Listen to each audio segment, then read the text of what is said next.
Warning: the following content may contain elements that are not suitable for some audiences. Viewer discretion is advised. Welcome back to the Bard's Playhouse Presents Tales from Shadow Valley, Season 4, Episode 9, The Festival of Sagas. Thank you so much for joining us. Now let's bring in our wonderful cast. We have Eldritch as Khan, the Bloody Rizzolo. Always great to be here. This is the fun new role-playing game that Khan the Rat has never seen before. What adventure awaits? Shane as Umbromancer Zavid. I suppose I can play just because my friends are into it, but I just really want to hang out. I don't actually know what's going on or know how to learn any of these rules. Yeah, you're not a nerd, bro. And Elliot as Reese Guiltleaf, the Heartseeker. I'm only here because they said that there were snacks. As always, I'm Lumpy Yep. Bronzearm and would be your DM for today. Last time, Lux Et Umbra had made new friends in the steaming sea. Floating freely amongst the waves was a massive flotilla made of garbage, upon which lived a tribe of salamander creatures who called themselves the Salvagemanders. While getting a feel for the strange goings-on with the creatures, a pod of vicious narwhal, heavily affected by Abalon the horse and Breath of the Cradle, beset upon the trash island. Acting quickly to save their amphibious amigos, Lux Et Umbra set upon the bloodthirsty whales. Reese dove into the icy water to save the last Salvagemander, flying it to the deck of the Windseeker. Using bottles filled with lightning, Khan gave a shockingly violent display. Forming his shadow into sharp tendrils, Zvid bled out several of the violent carnivores. The Salvagemanders saved, Lux Et Umbra convinced the little guys that their flotilla and the ocean are no longer safe with the looming conjunction. Lifting off upon the Windseeker, Salvagemanders aboard, Anyanka called a northwestern heading. It was not long before Adelina spotted the icy coast of Skjoldmur, Gunnar's homeland. Not wanting to make a scene, our intrepid heroes piled into two dinghies and rowed to the shore.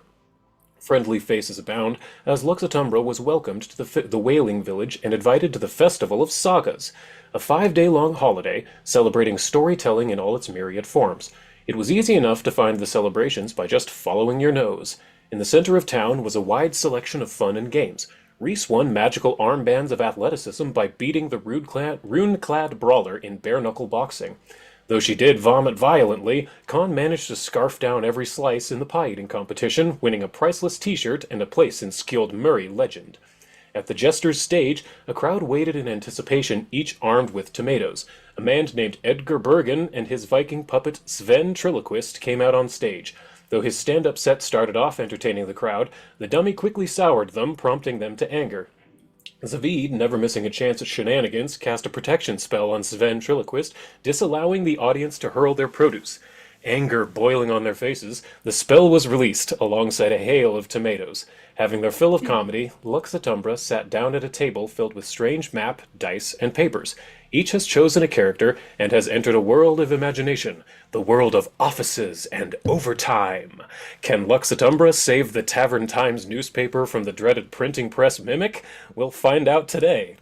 But first, we come in at the infinite floating void and the giant hero card map of Baba Yaga, taking up the entire horizon, her raven locks floating about her. She looms large over all of you and says, "Welcome back, players. It is good to see you so soon." Hi. I know. Next week we might have to take a break though because of the birth bearers celebrations. So Oh, that's right. Yes, well, we'll see. We'll converse about the holidays. But, Elliot, come forward. It is your pick today. so I move forward and I look all around and like, man, I love all these guys. The one guy gave us Reese's like superpowers. Looking at you guys, cool. I think. I'm pretty sure you were the weird boy.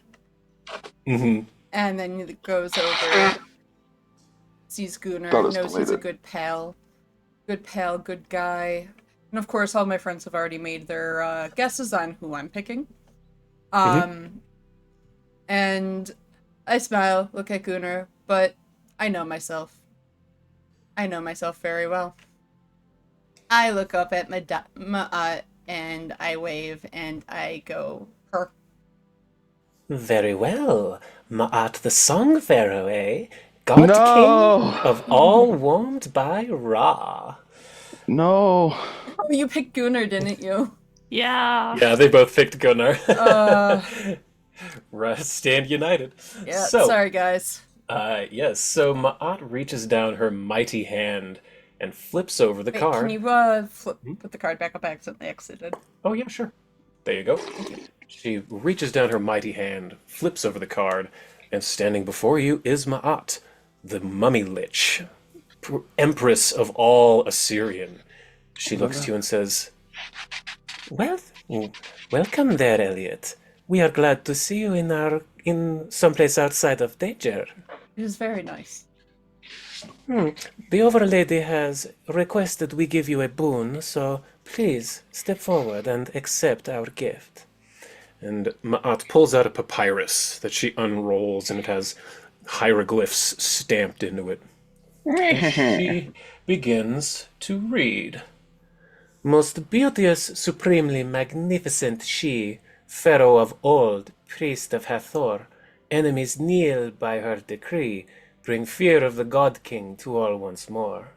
When played, all foes within sight come under the effect of blessing of the God King, must roll a disadvantage for 1 minute. Oh, that is badass. So this is kind of a bomb you can drop on a group of enemies, and the more enemies there are, the more deadly this can be. So, let me open up your inventory there, Reese, Hell yeah. and give you the Ma'at card. We're gonna just like save all these for like the last encounter. That's fine. This one. If you do, like, that's what these are for. These are to narratively change the story. So if you want to save them all for the last battle just to make it insane, do it. I'm just talking Heard it from the here. Skyrim hoarder in me, Mhm. who like would just hoard everything and not use anything because I'm like, well, maybe I might need it. I don't know. I'm very much the same way. Save everything for the last boss and then don't use the potions on the last boss. Yep. That's the thing, though. You know who the last boss is, so use Yeah. them. Yes. But Ma'at looks to you and says, We hope that this boon will help you before the final. Good. We will see you soon. And she turns into a translucent blue hologram, just like the rest. Very well. The card is picked. 8 or 10 have been chosen. 8 remain. And I believe that, yes, Shane, it is your pick next week. Ta for now. And Baba Yaga fades into the distance once more. This is where we come in properly in the Tavern Times office, in the game of Offices and Overtime that all of you are playing at the Festival of Sagas. Because you are at a festival, it is all about storytelling in all of its different forms. So, this is a form of storytelling. So, first thing first is I need to put on my combat music. Oh, So, shoot. I should probably do that too. Yes. This is too serene. this is too serene. Yes, we don't want serene music because we come in the middle of the office where I believe it was, yes, Miranda Yorkshaw went up to the copy machine, the printing press, and attempted to make copies, smacked it because it didn't work, and it came to life, as it is in truth, a printing press mimic. And it is first to go as it rolled highest in initiative, so it's going to reach out and slash at her with its tongue, its pseudopodous tongue. Ooh, a critical hit on Miss Miranda. Oof. And since I didn't show it this time, ooh, knocked out. Oh, okay. Guys, have fun Printing without press me. mimic looks like these. Thankfully, there is a healer in the group. But that brings it next to... Oh, no, it needs to move. It can move 5, 10, 15 to here, and it is going to attempt to pseudopod down at Debbie from accounting. That's a regular hit, even though it was a 15, just like it was against Miranda. Thank you, battle penalties. So, hits Debbie from accounting, bringing it to Clara. You are now up. Clara Moxie. It was, I believe, Shane. I'm gonna go here and I'm going to loot their body. What does Miranda have on them? Well, you'll have to check her character sheet on the inventory tab. I don't think she has very much. I have a backpack, a handheld musical instrument, a rapier, a sling, some bullets for that sling, leather with studs. Not much. I've Can sold. I heal them? Is this a thing I can do? I think you might. Let's see if you have medicine skill. I don't know who has what.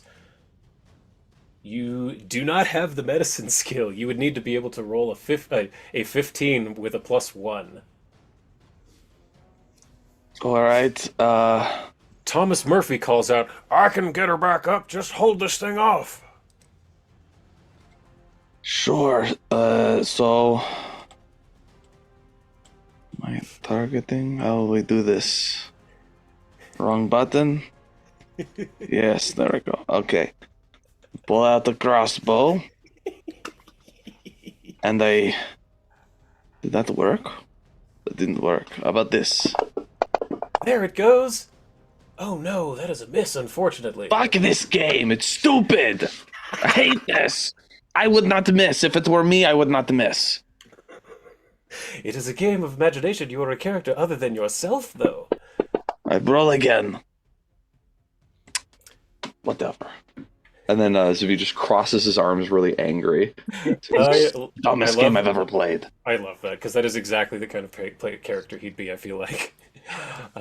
So, next, near you, upon the desk, Jimmy Redmond, right next to you, a coffee cup that you'd seen day in and day out begins to shake as it comes to life, as it is, in fact, also a coffee cup mimic. And it is going to splash you with hot coffee, Jimmy Redmond. Well, I just dodge it. Oh, let's see. It unfortunately does hit you, but let's see if it can do any damage to you. You take 4 damage of heat from this coffee cup, Jimmy. But that is all it can do. Starts asking, like, what are the motivations of our characters? Like, why are we here with these mimics in the first place? All right, so firstly, Thomas Murphy is going to... Yes, he's going to cast Get Up, damn it, on Miranda Yorkshaw. So he's going to cast a heal, which is 2d8 plus 16 for you, Miranda. So you get 20 wounds back. So you are back, I think, to... well, not quite full, but you are back up now, Miranda. Woo! And then he is going to take his spear and try to attack this coffee cup. See if he can hit it. He knocks smacks the coffee cup with his walking stick, doing 1 damage because it has a little bit of resistance. Jimmy Redmond, you are up. The Ranger. The ranger, huh? Yes, yeah. You have some ranged abilities, like I think you have a crossbow. If you look on your sheet here, so you could like take a shot at it. Or... No, you're wrong. I have a camera and I have 2 daggers. Oh, is that it? Okay, my mistake. That's right. It is the camera. Jimmy is going to what? It's a photography machine. He's going to inscribe this image instantaneously. No? Yes, that's how it works. Yes, it's a chemical process. I know it's silly. It's silly. I see. It's a fantasy world. Con in her mind is just like, well, what if it wasn't? Mm-hmm. What if, with the power Theory, of my brilliant lights... mind, I can invent a photography machine? Right. Lights can be recorded on parchment.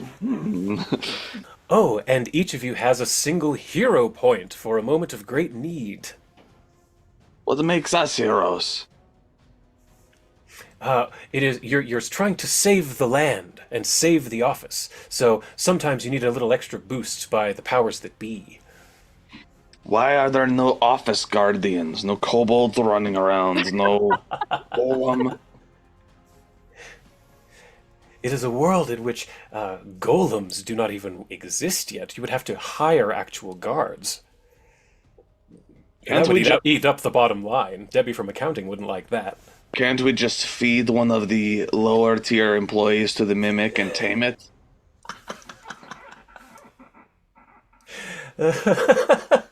I got nothing You to know, that. someone working for minimum wage that we don't need. An intern? Yeah, Or do we have unpaid interns?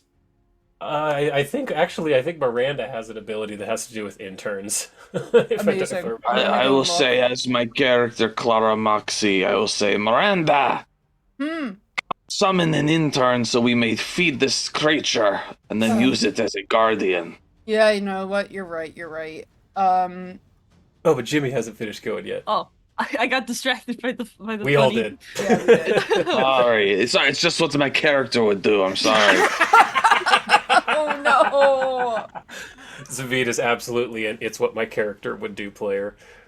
Mm-hmm. I camera the mimic. Yes. Yes, you take a picture of it. Is the I parlance. take a picture of it. Okay. Oh no! You managed to just miss, and you take a picture of the desk instead. I was doing really well. I got those 2 natural 20s. I thought I was good at this game. That is kind of arbitrary, rolling dice to determine outcomes. Like, that's not how the world works, man. Like, get out of your game and go walk around, touch grass or something.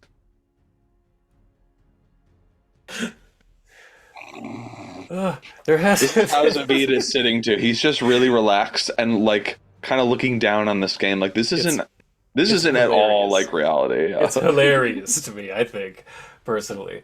Oh my god, I can't even think. I'm laughing so hard. Oh, good god. Anyway, okay. I do it again. Maybe Okay. maybe Yes, take it'll another be- shot. Yeah. Oh, bad rolls, unfortunately. Maybe I made this thing too strong. Bad roll. That's a 12. That's a good roll. That's above Yeah. a 10. After your first hit, you take a penalty for multiple shots. You know, it's harder to chain 2 shots with a bow in a row. I mean, are any of you great archers? Fuck He's- I you! look big. That's all you. The OM says, not knowing anything. Yeah. Maybe Wow. it's There was also an archery you. competition Whatever. right over there. You didn't even I won that learn a thing or man. two. A You were stinky too thing of caught up cheese? in your silly Excuse game to you. notice. I have no respect for anyone who plays games like this. In fact, and I call out to everyone, if anyone plays a game like this, you're nothing to me. And you're nothing to yourself, so game right now. You can try it one time to determine how bad it is. I think that's Okay. And he's doing it in an ironic way, so it's fine. right. Oh, of course, yes. You know what? That makes sense. By the way, what the fuck is a stratagem? Your class, as an investigative reporter, allows you to use your intelligence instead of your manual dexterity as your accuracy in combat. So as long as you make a roll to learn something about your foe, you can more accurately hit it with your weapons. Okay. But how come when I look at my sheet, it says that with the stratagem, it has a lower bonus? What? Oh. Yeah, didn't think about that one, did you, OM? It's probably because of your strength versus your dexterity, I believe. Yeah. One is, some of those are dex-based. Oh, no, I guess one of those is wrong. I probably just programmed it incorrectly on your sheet. You know, math problems. I see. All right. I will forgive your mistake this time. I appreciate it. But, I see the issue. Yes, one of them is for if you're using your dexterity, the other is for if you're using your stratagem, your intelligence bonus. But why would one be lower than... Yes, why is one lower than the other? That actually doesn't make sense. Sorry, I didn't mean to call it the real you. I did think that did make sense, but I wasn't No, sure you are if it correct. was That actually there, does... or I just didn't understand this ability. Could be right, and I don't get why it's not right. Well, I'm going to just do this then. Stratagem. The higher one is the one with the stratagem. There we go. There. Thank you. Yes. I don't know why that was wrong. So, I'm just gonna stop typing. There you go. Anyway, that is all that Jimmy does. Okay, fantastic. Sorry for the Sorry, distractions. Con. Wait. Why What? did it skip Miranda? Oh, that was my fault. I think I hit it twice. Miranda, it is your turn. All You are right, now conscious. So she gets up and she's like, "Oh, that was awful." All right. Come on, guys, you can do better than this. And she inspires courage. Nice. Everyone gets a +1 to their attack rolls and damage rolls. And then she looks over at an unpaid intern and says, "Delegate to interns." And she goes, "You there, who probably also has a +1. Now they're courageous. Go feed yourself to that beast." And she's pointing to the printing press. That's so funny. Okay, so you can actually make it, because that's the command spell. Yep.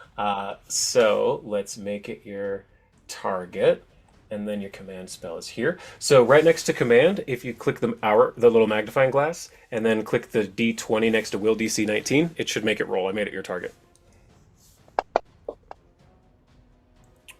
And it succeeded, but it still does something on a success. Let me see. Creature's unaffected. Never mind. So it seems to not understand your words. Copier machines tend to not listen. They're very fussy machines. No, I was telling that to an intern. Oh, I see. That's Yeah. a different story then. Let me roll this versus your save of 19. Hey, a failure! Okay, so you command an intern to walk over to the printing press to try to get it to fix itself, and it is probably going to get eaten on the printing press's next turn. But you still have an action. I do. And actually, no, the command was 2 actions. You still have a third then. Or was standing Inspired- up in action. Inspired Oh, yeah, courage. inspired courage. That's right. Yeah. You're right. That's correct. So that makes it Debbie from accounting. She is going to use an action to go into crane stance. Wah! She's been taking Krav Maga at the Y recently. So that increases her AC and her jump distance. So secondly, she's going to, in a single action, leap to this desk and then flurry of blows at this thing with a crane wing strike. See if she can make a hit. Oh, that's not going to do it on the first one. Ooh, I might have made this thing too strong. Hey, a hit! Hooray! Someone actually did a damage. She does 4 damage to this thing. And that's all she can do. From the other room, you hear a voice shouting out. Come on, load. Why is it not loading? I hate that. From the other room, you hear the voice of the boss, Chief Editor J. James Jonathan, come out yelling, "What's all the ruckus out here?" And he takes a step out, and seeing the printing press, he says, "Oh, damn it, is that thing on the fritz again? Oh, guess we'd better help out." And he will run in, and using his, a long weapon that he happens to have in his office, attacks the printing press. Whew, decent roll. Okay, now we're getting somewhere. Does a lot of damage. Holy crap. Okay. Holy shit! Bringing it to the top of the round. I had him in my back pocket in case you guys killed this thing too fast. I was going to have him attack you, but I don't think I should do that. So I'm not gonna. He's helping. It is the Mimic's turn now. It didn't like that he just got attacked by him so hard, so it is going to hit him. Do a good amount of damage on a hit, 29, and I'll hit him for 11. Clara, that takes it to you. Wow, the intern literally just stayed by, didn't get hit. Yeah. Would have if it weren't for that crit. Alright, I'm going to, I guess, go over here with my short sword. Is it short? I don't understand. I don't know. Oh. And now you have made it off guard because you have tactically put it into a disadvantaged position, so let me give it that. It will make it easier for you to hit it. There you go. This Okay, feels like a whatever. flank, if I'm being honest. That would be a good term for it. It But really definitely not would. flat-footed. That's a bad term for. Oh no, Who that is wants what's flat called a feet? natural one. Though That's you good, do have. right? It's number one. No, no, that is a critical miss. Although you do have a hero point if you would like to spend it. And above board, those are not related to Zavid's hero points. Right. That I'm is specifically spending. Clara's hero point. You use Clara it or lose it. Moxie says, "For the newspaper," and spent the points to attack or retry the attack again. Hey, you do a hit. So now I roll Now damage. you roll your damage on top of it. Well, I've got my strategic strike on, so I get the extra D6 on this. That's right, there it is. 3 extra damage to this thing. Let's see, what's Just 3 damage, just 3. should that have done more? I should have done an extra 4 because of your intelligence, so I'll add that to it. Oh, it adds that to my damage too. Oh, and also it adds the bard thing, so an extra 1. I will add that as well. So yeah, and yes, I believe it does. So you have 2 All right, actions. cool. You have 2 actions, That's Clara Moxie. I'll try again. Okay, you'll be rolling at a penalty, unfortunately, so it'll be harder to do. That's a miss, unfortunately. 1 action left. You could try to find if it has any weaknesses. I think I used an action to move. Oh, you did. You're right. Thank you for being honest. I appreciate that. Look, Well, we're yeah. just following rules. I don't know what's up. I mean, Right, I play by the rules, even if they're stupid. Alrighty. So I believe that's the end of your turn. Bring you to the coffee mug. It attempts to get over to the new boss man, but falls off the desk, taking a d6 of damage. These are not very smart creatures. Taking 4 damage, which it leaves it with 1 hit point, and it is going to try to splash up at Chief Editor J. James Jonason. Probably gonna miss. Yeah, that misses. Thomas Murphy is up. Is anyone else hurt? Or Clara, are you still hurt? I mean, Miranda, are you still hurt? I don't know. Yes, 12 wounds. 12? Okay. Then Thomas Murphy's gonna humble bumble over to you. He's a big, large orc man, and he is going to attempt to use battle medicine because he is good at that. So I have to hit a 15 with a plus 11 medicine check. 18. So he's able to patch you up. Ooh, roll really high. 15. So you go Woohoo, back to I'm full full. health there, Miranda. Bam. There you go. So that's 1, 2 actions. He has a third. Can he do? Ah, and then since he's standing here, he'll use his last action to give you a hearty attaboy, which is guidance. Bring it to Jimmy Redmond. Remember, you have a +1 to attacks and damage from Miranda's thing. I do. Fire. Well, I think that this one might be one for the history books. At the very least, this photograph we can put it up and be like, look out for mimics. Oh no, I It'd don't be want good this to put happening again. We need to warn the masses, definitely. I put it in the newspaper. Well, we wouldn't want our enemies to know that our what was the name of the Tavern Times. We wouldn't want the enemies of the Tavern Times to know that we've been overrun. No, of course not. But So, maybe- you do want your enemies to know that you're powerful enough to defend the Tavern Times. That's true. So we need to win. We need to win more than ever before. You need to win as hard as possible. So I take another photograph. You should make it your hunted prey. As a ranger, that'll make it better. Mm-hmm. The way you- Fine. I'll help you with that. It's an advanced camera style. That's on your character sheet. If you look under your ranger abilities on your actions tab, you've got hunt prey and hunter's edge outwit. If you click the little magnifier glasses, click the one that says hunt prey designated target. I'll make it your target.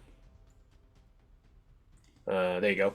So click the one that says hunt prey designated target, the little walking guy. Yeah. Yep, there you That go. one? And then under Hunter's Edge Outwit, give yourself both of those. Click the little walking dude next to those. There you go. Oh. That gives you extra armor against this thing, so you are now harder to hit, and you could stealth past it easier now if you wanted to, that kind of thing. Um, and if you wanted to recall any knowledge about it, you would get a bonus to it. I see, I see. Is it an action to activate the haunted play? Yes, it is just one. Just one action. So I have two left. Yes. Then I take two pictures. Great. So let's see that camera fly. Whoa! Hey, 15. That's for a Success! 22. That is a hit. So roll your damage. Oh, just a one. One damage, unfortunately. It's this thing is cracking. It's looking pretty bad. Well, I try it one more time. All right. So let's see what you've got. Um, can Con, the character Con, roll a Mhm. sleight of hand check? Oh yes, to do- absolutely, absolutely. To do try to make this die land on a high number. Yes, absolutely. So open your character sheet, and remember the OM is literally just a dude. So I'm just Yeah. going to give him a +5 to his perception check, and I'm going to roll that right here. I rolled a natural 10 for a 15. So I will say if you can critically succeed at a thievery check, so 25 or higher, you need to critically succeed this for nobody to notice. You need Okay. a 25. This Let's should roll not it be an publicly. issue. Yeah, it shouldn't be. I have a flat bonus of 29. So Nice. Hell yes, Yeah. 35. You double critted. So, what do you do? What does Con do to help Con wants Jimmy? it to be a natural 20. Mm-hmm. Okay, Con wants it to be a natural 20. So you. I think what she does is she if there are any like drinks over the board or over the table, as she's like preparing to roll the dice, she'll accidentally bump it with her elbow so that the drink falls over, draws people's attention, and with her hand she makes sure it's a 20. Great, I love it. And with your 35, again, that's 20 higher than they got. So you two are welcome to roll perceptions against a 35, but none of the two people, the one who matters most at this moment does not see it. So you're able to make this a natural I want 20. to see if I see it because I think that'll just be funny. Right, so roll a public perception. See if you can beat a 35. Oh 32, man. you don't see it. What about you, Zavid? Are you going to try and roll against that? You're muted. Perception check? Yes, Yeah. perception publicly. You're trying to beat a 35 to see if you can spot Khan trying to cheat. I almost rolled on Zavid. Oh wait, as Yeah, Zavid. for Zavid, rolling yes. as Zavid. Yeah. Yes, You want okay, I Zavid was to like- roll this one. Got it. Yep. Public. Okay. Yep. Oh, you see it. Ooh. Do you care is the question, or do you make any? You're the only one at the table who sees it. What is she doing to cheat again? How's she cheating? When she's making a big show of rolling, she knocks over someone's drink to cause a distraction, and then with her hand, very gracefully flips the die to a 20. You see it. It's Um, obviously it was intentional. I, in a show of true neutrality, will say nothing.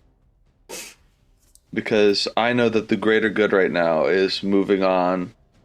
We're on a time crunch right now. We got a conjunction to deal with. So, normally, if this had any stakes behind it, I would call it out. But right now, I'm just going to let Khan have her moment. Cool. Then, when everyone is distracted for a moment by this strange green liquid that everyone seems to be drinking that Oh gets my spilled on the God. table, you flip the die over to the nat 20, and everyone looks back and, ah! That's a critical hit! So, Reese is Um, absolutely believing it too, so yeah. you know. yeah, you missed it, so you believe it too. Zavid's the only one who knows. So, just hold shift as you're doing the damage and drop it on it. And that should make it a crit.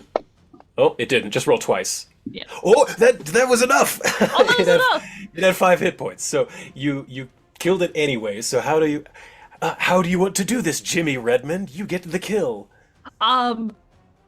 With the sheer power of the alchemical process that is required to make these photographs, Jimmy senses with his photographer senses that this camera, something has gone wrong. You see, it's about to blow. he throws the camera right into the mouth of the mimic, and it explodes! Whoa. Everyone within range of the mimic gets blasted back 10 feet. Clara, you run into a desk. Debbie from accounting slams into the wall. Chief's editor, James Jonason, smacks his head into a lamppost and falls unconscious on the ground. You have defeated the printing press mimic, and indeed the coffee cup mimic explodes as it only has 1 hit point as well. Gets caught in the blast. Well done, everyone. You are out of initiative and have, for some reason, it is a blood stain on the floor. Thanks, Fantasy Ground. So Miranda turns over to the Jonason, and just goes, that intern, give him a raise, actually make him paid, because he actually listened to what the fuck I said. He was so stupid. He should not have run into that thing, but you know what? That shows courage, and if you don't hire him, I quit. You look over as you're saying that to Mr. Jonason and see that he is unconscious on the floor. He was smacked his head in the wall, and he's... He just agreed. You get a raise. You're part of the team now. Good job, boy. Hooray! Oh, go get everyone bagels! And Good the job. intern, the newly hired intern, just runs off. Thomas Murphy says, "Good game, everyone," and he waddles over to Mr. Jonason. He casts a little bit of a spell and smacks him around the face a little bit. Mr. Jonason, "Oh, well, wow, I can't believe what just happened. Boy, does my head hurt. Must have passed out and hit it on my desk. Though, while I was out, I had the strangest dream." I forgot I always forget that I need to put this into chat. My bad. There we go. "Must have passed out and hit my head on a desk. Though while I was out, I had the strangest dream. A huge dog stood in front of a glowing door. The dog was wearing heavy, ice-covered chains. As the door began to open, I looked through the dog's legs and tried and get a better view. For just a moment, I could see a brilliant hallway, but then it saw me. Then it growled, and I was startled awake. Now I'm here on the floor with Thomas over here. Now help me up and get back to work."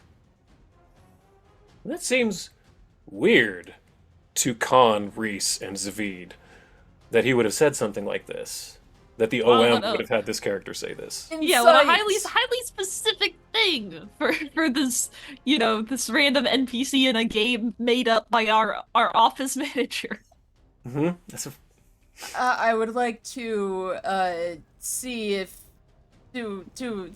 he's being deceitful. Whatever, insight or that would be something? a perception check in the It's all Yeah. perception, Pathfinder. Yeah, it's all perception in Pathfinder. Yeah. Oh. Hey! Okay.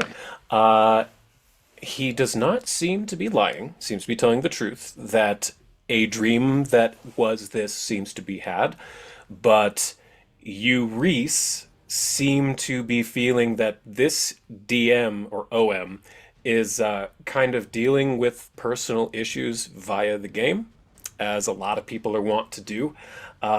You, Reese, are getting the sense that this guy had this dream and is trying to process it through this. Larry had this dream, not James Jonason. Larry That's had this dream. hilarious. Okay. Great time for a nat 20. Perfect. Yeah, Reese That's just kind of perfect. chuckles. Yeah. Okay, buddy. And in fact, at this point, I think I'm going to switch back to the festival map, if you guys don't mind. Yep. Yeah. So And you can let's close out switch of the back tavern to the times. music. Yeah, you can switch your music to whatever you want. I should do that as well. Festival TTRPG music. Thanks, YouTube. Festival Town. Great. Okay, so I've loaded that map, so it's going to take me just a minute to put all of you back on there. So Yeah. do whatever it is you were going to do. But now we have a better map for it. Where are we? You are all in the top center, near where it says Devil's Bones, and I will Yep, be but dropping are- your characters on Okay, there that's shortly. what I was wondering. You are not physically on the map yet. Okay. I will be. It's going to take me a second. Right, so we defeated the big thing. Do we get like a out-of-game prize or something? Or was it the friends we made along the way or some bullshit? I don't know. Oh, you're a smart one. The real the real treasure is the friends we made along the way, and the stories we were able to tell and add to the future of the the Festival of Sagas. Right. No. The real treasure is treasure. Treasure is the Yeah. real treasure. There always. was one. I gave it to you last session. He gave you a set of polyhedral dice that Ah. were carved out of whalebone. You did get a real life prize. I just gave it last time and we forgot. Oh, we You killed just a get. whale to make dice? Well, the whale was killed anyway for the festival. This is a whaling town. But we took the bones and we scrimshawed them. I forgot that I need accents for the people in this town. So Reese just That's like actually pretty sweet, goes actually. into his bag and takes out like 2 platinum or whatever, gives it to him like, get a new job. Find And a I- day job to not quit. Yeah. Do you say anything to the OM about his dream thing? About that weird dream he described? No, he just says job. Because it'll just be like, I got a vibe check. Like, you know, he does it. It's like, clearly, I'm getting a vibe check. Get a new job. With I your have a natural... question about your dream. Yes. Did you and your friends all have dreams last night? And you look to, let's see, what's his name? Harald and Yen, and both of them say, no, I slept pretty soundly last night. No, I didn't have any strange dreams. Why do you ask? And you can tell that Larry the OM seems perturbed by his. Well, if you meet any large dogs, I suggest you stay away because, you know, we think that some dreams can be slightly prophetic, and I think this is one Oh. about the dog going to eat you. Well, that's not good. I don't want any prophetic dreams about being eaten by a dog. Yeah. There's a dog probably on the loose. It's probably looking for you, so be careful. Well, I'll be sure to be looking out for anything with these chains. And he pulls up out of his cloak a link of metal about yay big. That looks like it's from a chain, and he's holding it and he puts it down, and you can even see that it's almost covered in frost. I woke up from my dream, and this was in my pocket. I don't know what to make of it. I would like to make a crafting check on the chain. Please roll crafting in the tower. Anyone who wants to do that. You're looking, Oh. or actually roll it public, and you're looking for a DC of 40. I even wrote the DC down for this one. I'll help. Oh, that'll do. Yep. Oh, well, Yeah, that'll do. You, Zavid, and Reese both recognize immediately that this is cold iron, a link of a cold iron chain. we both look at it. We look at each other at the same time and go, cold iron. Exactly. None of you are Fae, right? No, I'm regular human. Yes, born to human Oh, parents. this is right. No, what is it? It's cold iron. It's like the purest form of iron, which is something that can hurt creatures from the Fae wild. Whoa, I don't know of such magical things, but it's good to know what this is, but I wish I could know where it came from. Well, do you mind if we hold on to that? Of course not. It's given me the Wiggins. Well, like I said, here's the money. Go get another job. Oh, You clearly are stressed. Thank you so much. I You're appreciate this. welcome. I can put this into improving the game for next year's festival. No, No! that's not what we said. You're Reese is like, you're No. clearly taking your anxieties out of your shitty job into this game. Get a new job. No, just kidding. I'm gonna pull out. I have Just a kidding. +1 from. This is from the beginning of the campaign. I have a +1 low grade cold iron dagger, Nice. and I pull it out and I kind of compare the two, and I say, "You can make weapons out of this. I don't ever use this." But if it'll get you away from this game about a fake fantasy world, that there's no way anything like this could exist, right? But you know what is real? Mimics. I own a mimic. I befriended a mimic in a maze with a mummy. That was also a minotaur, a mummitar. Right? True. There's so much fun adventure to be had in the world we live in. You're wasting your time with this realm of make-believe. You know what this could be useful for? Making battle plans that you will actually enact in real life. Right? If this was a representation of a real building about how you'd go in, you're like simulating a battle of what you would do, that's one thing. This is not real, though. These Like people a are heist not of some real. kind. He's like, you are real. And I give him the dagger. I'm just going to give him my cold iron dagger that I never Cool. use. And I'm like, Nice. this might prove useful if you're ever taken in by a tricky fae or a hag, or if you just need to kill somebody. All right? Well, thank you. I think Man, I want to use group coercion. So he Okay. actually takes it to fucking heart. That's funny. Okay, what is that? Diplomacy that you have to roll? But I don't know. Let me check. When you coerce, you compare your intimidation check Coerce. results It's to the intimidation. result to the will DCs of 2 targets instead of 1. Oh my god. Um, Okay. So it's possible to gain a different degree of success for each Okay. target. So he's gonna like if like there's like one of the guys that just doesn't that also looks kind of like interested but kind of afraid at the table, I want that to affect him too. Okay, all 3 of these people, the OM, Larry, and then Harald and Yen, again, they're literally just townsfolk. Their will DC is a 15. So go ahead and roll your intimidation publicly. Okay. A Yeah. group of low-willed people. That's what this feat's for. This is fucking hilarious. Literally Let just me beat a go. 15. I think your bonus is probably My double that. bonus itself. You said I like intimidation. how I'm basically like, Yeah, intimidation. you want to pretend and be in a safe place while you tell these stories about adventure? No, you need to go out and put your life at risk. That's the Go to only way war. to enjoy life. Yeah, Total- and Reese is just like, we're serious. And he looks all of them sternly in the eye. And you know, all of them kind of look at each other, and they look at that dagger, and Larry says, "You know, maybe you're right. Maybe we'll take this over to the archery range and try knife throwing out." Good idea. Practice, train, and when you think you've trained enough, practice and train some more. Start small. Start with rats in the basement of some tavern or whatever. Little quests like that. Work your way up.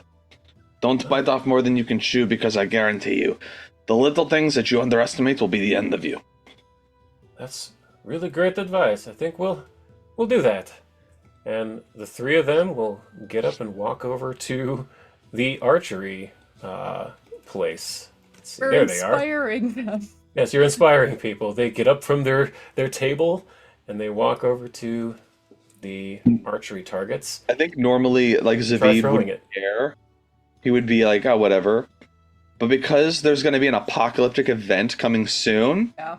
this is a way to get them off their butt and give them a chance to survive. If they have some sort of combat skill, like this is like, you can't afford to just sit in your house playing this game. Like, Rovagug is a real thing and is coming. Like, I'm sorry, but you gotta get ready for it. I love it.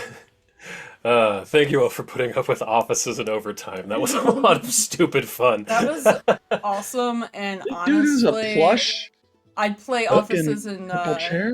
overtime Yeah. in I another gave the OM scenario. I have a lot of different assets, so I gave the OM the big plush chair. Yeah, I was really think I going had that for same him being, asset set that I was you really have, going for too. him being that guy as the DM. First of all, there's nothing wrong with having a good chair with lumbar support True and a fact. comfy cushion to sit on. True enough. But there's a little bit left in the festival if y'all would like to continue on. Gunnar will come up to you and say, "That was a load of fun to watch. You 3 are a crack up." Do our best. Hey, Gunnar, you pick the next place we go. "Oh, you know, there's a drinking contest over there that has just been screaming my name." Well, even that's after what I've all been the hearing. pie, Okay. I mean, Olaf. Oh, Wait, yeah, we're all Olaf. around friends. We're around friends right now. But Yes. Olaf, yes. Yeah, come. I made room after the pie eating contest, didn't you? I saw you, make room. yeah, I don't know. I don't know if I want to drink right now. Maybe just a sip of something, but I couldn't compete. Okay, hey, well, what do you think, Adelina? Oh, I'm definitely in on this one. And Adelina's gonna step forward. Drinking contest, huh? What are the drinks? Is it just ale or is it something good like mead, like a honey It's mead? meads. Yeah, it's different meads. Ooh. Uh, Meat is definitely. Don't you David have will the try it. advantage? okay. You walk up and you see a couple. They're a little bit older. They come up and the man comes up and says, "Hello, my name is Smithy. This is my wife Brunhilde Jürgenmann Jensen. Welcome to the mead drinking competition. Just stand up, fill your horns, and it takes it in each person in their stride." Why are these people like they give me a they're not Amish, but they give me an Amish feel, you know. Here's my plain wife. I Wait, found were Mr. What was your last name? Jürgenmann Jensen. Mr. Jurgeman Jensen, were you in fact number one? In my youth, I was number one, yes. You I look can't like believe you I would didn't be get it number right one. away. I was like, oh, that's a funny name. And it didn't click I'm until so you happy. I'm so happy one of you got it. Yes, Smitty Jürgenmann Jensen. He was number one. he was number He He one. was number number one. I knew it. But yeah. Good catch. So you all walk up, and there are large horns that are carved by hand that are set out in a line in front of you, and they begin to fill them up from the largest jug that they have. And I need everyone to give me a DC 32 Fortitude save, whoever's drinking. Will do. Also, this is legitimately one of the coolest things that comes out of Norse culture is these fucking drinking horns. Isn't it awesome? Yeah, I love that's them. very cool. You said a what is it? A 32. fortitude? 32 Fortitude, and Adelina hit it just on the nose. Ooh. Ooh, critical success, Zavid. So maybe has Zavid ever had mead before? I don't think we've Uh, ever said you have mead. We've said you've drank wine. We've established Zavid likes really good wine with his good cheese Here's the thing. and cold ones. There's something I want to use. I don't know if it's a good time to use it. It's not. It's It's literally always. not a good time to use it. But I also, it would be funny, It'd but be I kind of funny. want to win.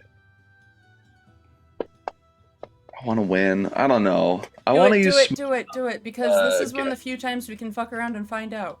Yeah, I'm use there's smush very few stuff skits. I want consequences. to automatically fail a history check on Okay. why Yes! these things work. So I'm like, well, you know, I've done a bit of research, and these actually are not horns at all. They come from teeth of the lindworms. They killed all of them, and they had all these extra teeth they didn't know what to do with, so they decided to just make them into cups, which is kind of a waste, if you ask me.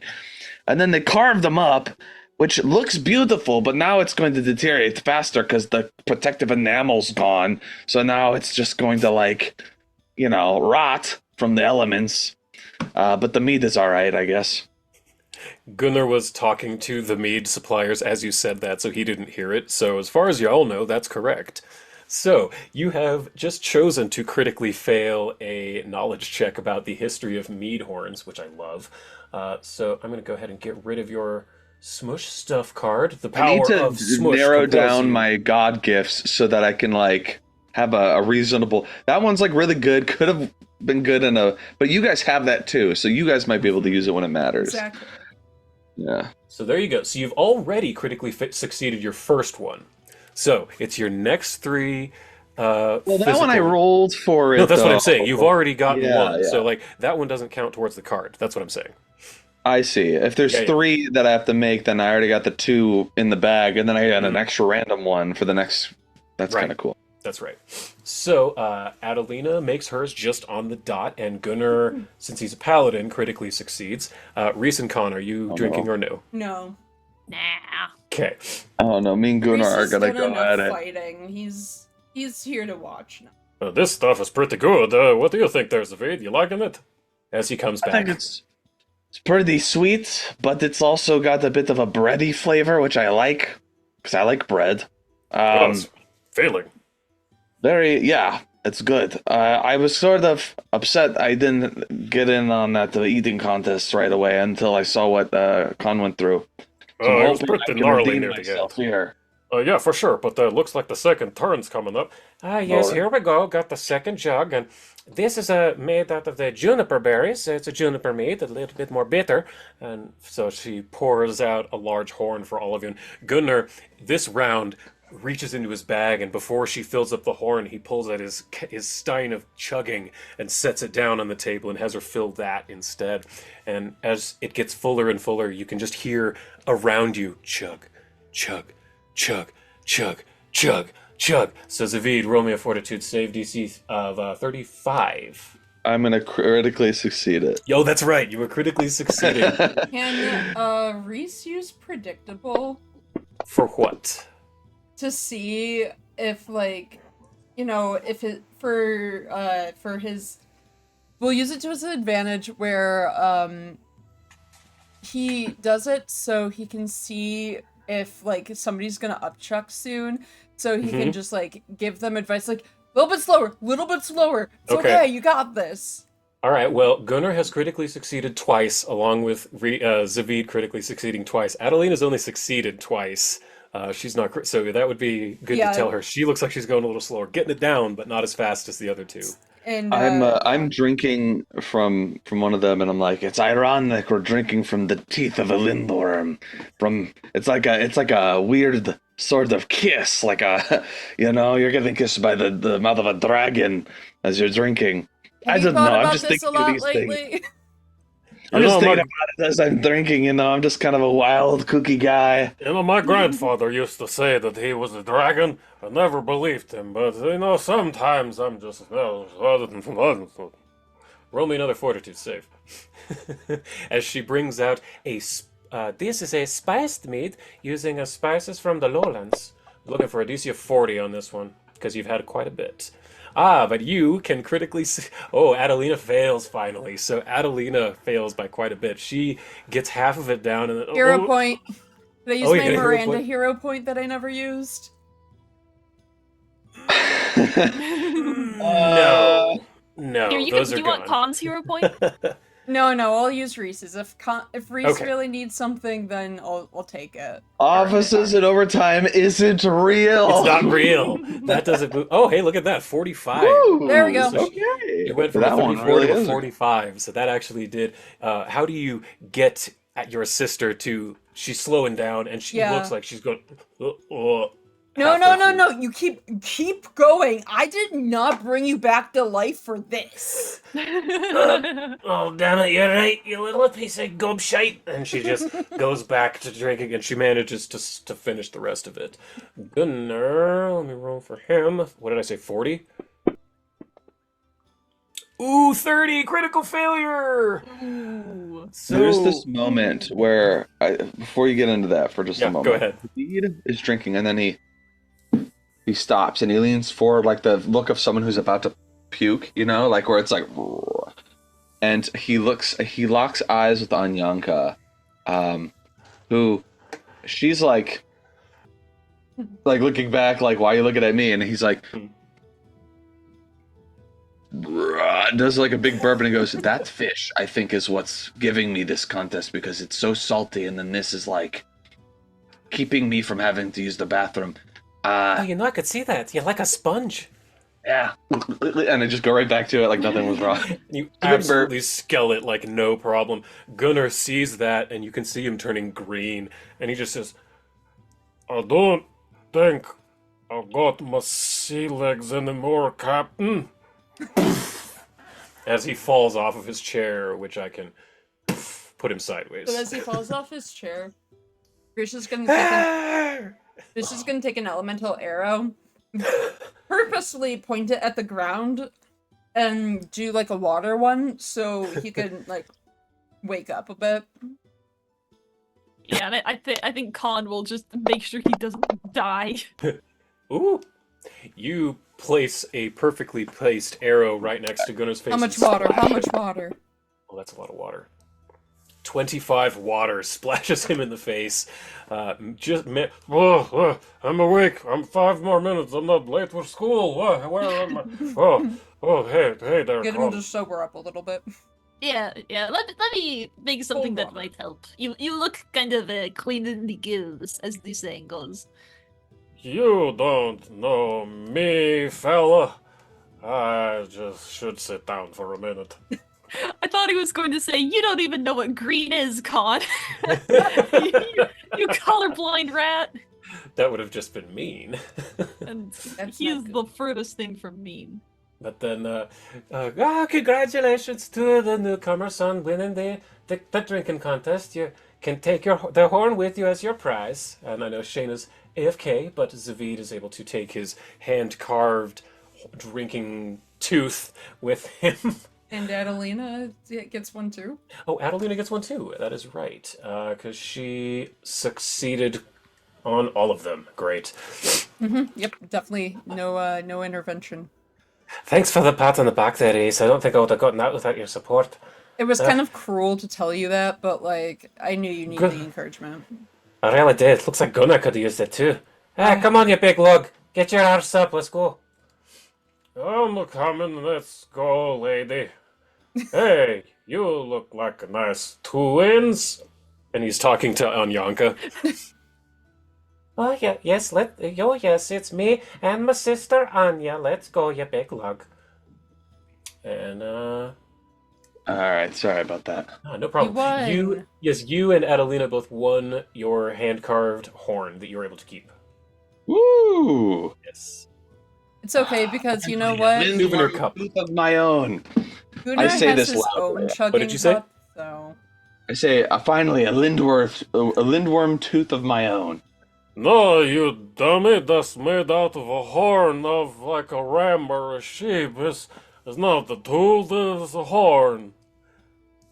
Gunnar says to you, drunk as the morning. I like, Zavid's a little buzzed. He's just like, I knew that. But you could also just chalk it up to him being drunk and just, being a drunk idiot. I think it's true. taking a time to see that it's not a tooth, that it's horn. Mm-hmm. Oh, well, whoopsies. So what was that about kissing and horn? What? I think I read something else. It's fine. Don't worry about it. Okay. I stumble into a beam. Ugh, where you going? There's really only one thing left and it's over in the western part. The whack-a-knoll is almost exactly like the follow the card, so if you don't want, we don't have to do that. It's I go to follow the card. I'm like, can I just buy some of this fish? oh, absolutely, of course you can. It's Reese wants to whack a knoll. just honestly. a gold for as many as you'd like. A gold for 10, and yeah, sure, Reese, we can do a whack-a-knoll. Oh, let's So do a whack-a-knoll. it is his thievery versus your perception, and he's Okay. pretty good, even though he is just a dude. So he gets. Let me see here. I will tell you what your DC is in just a second. Oh, he didn't I'm roll just well. a He thief. didn't roll good at all. So you walk up to this guy, and he Oh, that is fucking Nice. hilarious. nice. So this is great because look, I rolled a natural 2 for a 17. So your number beat it, but the natural 1 made it a failure. So Okay. basically, you walk up to this guy and he says, "Hey there, you want to play? You need to just follow the ball, and then that's all. You follow it and tell me where it's at the end." And as he's explaining it, he's swooping the cup around, showing you the ball, and then putting it back down, moving it around all around. And it really got you kind of messed up. You have no idea where it's at. Yeah, I think like with that failure, like I knew where it was, but then like something distracted me, and then Gunnar walks up it's the behind middle. you Yes, it's like and smacks you on the back. "What are you doing, Reese?" Poof. I was just about to win. It's the middle cup. Oh, nope, it's the left cup. Better luck next time. Yeah, next newcomer. time is now. Let's do this. That'll be another gold.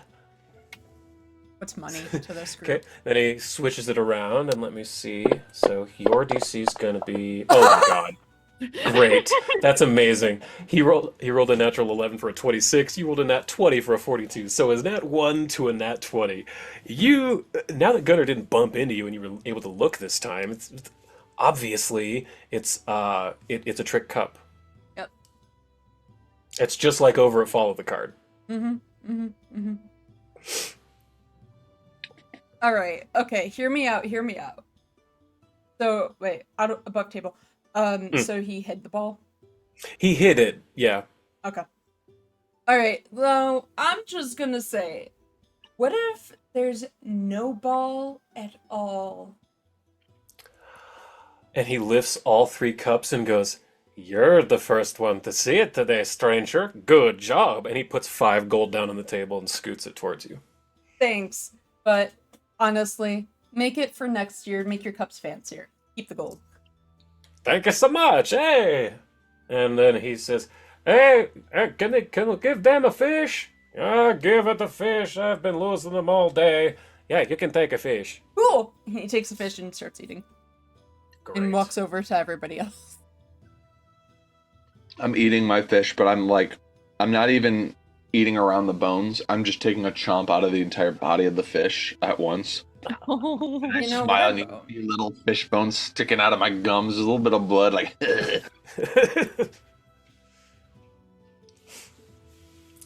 And so where do you go at this point? There's really only one left. The 9 of Cups. Yep, the 9 of Cups. Yeah, I'll see what this is about. I'll go You see over him. after I'm eating my fish. Yeah, you see an older lady, and she's got kind of a cowl on, and she says, "Welcome to the 9 of Cups. Can I read your fortune for you?" Yes, please do. You see out in front of her a table full of cards, on the back of which is a skeleton. There are 4 rows of 5 cards, and she says, "Pick 1 card from each row. One of you may each pick if you would like." Can you reshare the card? Oh, yeah, sure. Boop. It was right there, then it died. It's all still loading too. Oh, is it? Yeah. Well, it's quite a large file, but there are, let's see, 20 cards? Yes, 20 total cards out in front of you. 4 rows, 5 columns.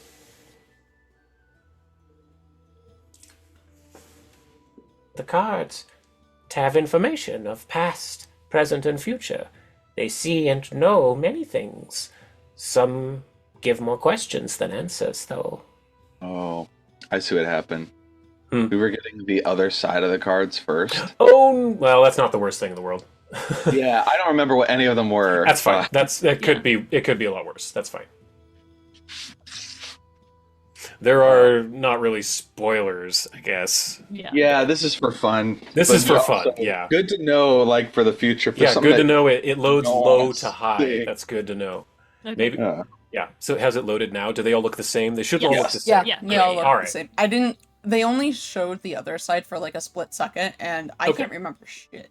That's Yeah. fine. So wait, the outer side of it, like the face or like the back of the card, is just the death. I didn't like a want to tarot card? include the death in a choosable option, so I made That's the fair. death just the back. That's kind of cool. funny. I had a very good reason to do that. I did not want to include the death as even in a 1 in 20. I didn't want that. I didn't want it. Okay. So good Why eye. not? Con the worst picks that can the happen. Con picks the top right corner first. Top right corner. Okay. So that. Very well. And she flips it over, and you see the Enchantress. A beautiful woman controlling animals. Let me see. The Enchantress. Embrace power rightly earned. She symbolizes an overcoming of our animal instincts through patience, perseverance, and spiritual development. Which I find extremely funny that Con chose this. Embrace power rightly earned.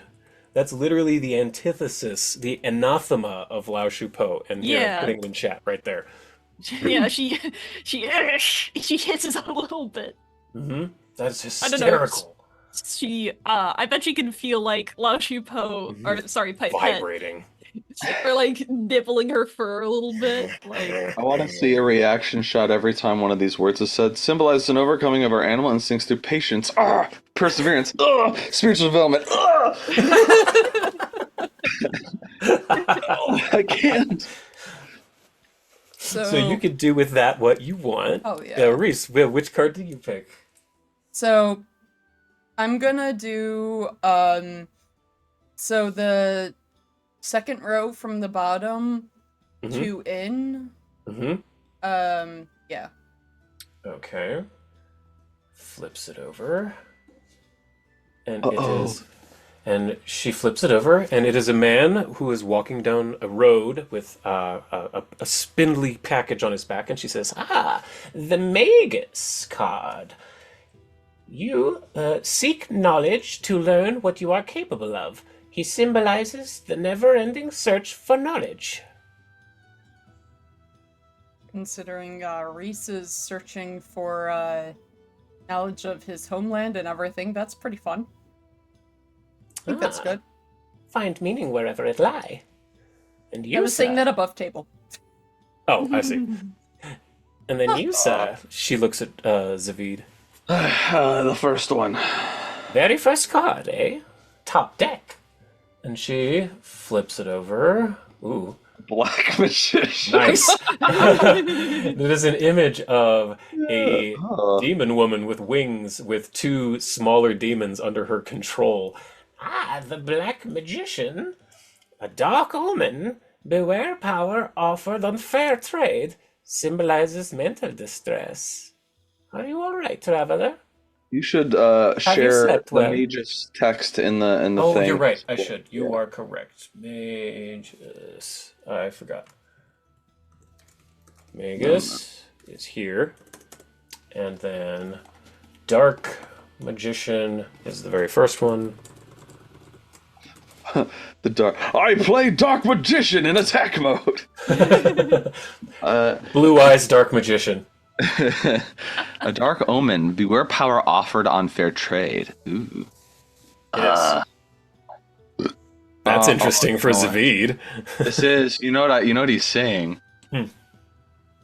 I mean, the demon is Cabreri, and Zavid is one of these little demons, the Lishan.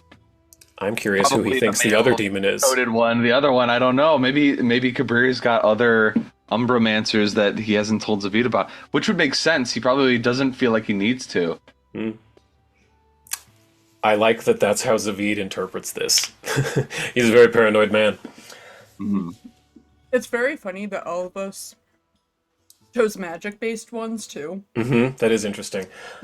How about one more, a group effort, let's say. Oh, all right. All right. Yeah, all of you pick one together. Decide on one, and we'll flip it for you. 1, 2, 3, 4, 5, 6, 7, 8, 9, 10, 11, 12, 13, 14, 15, 16, 17. Okay, I'll roll a d20, and then if I get Ignore 18 through 20. Yeah. Yeah. That's how I'm gonna vote. Nice. Okay. 1, 2, 3, 4, 5, 6. Okay. The one that's in the center second row is my Alright. vote. Okay, that's perfect. I was gonna say something in the center column, no matter what. Yeah, that works. I was Alright. gonna say that one or the third row. Very well.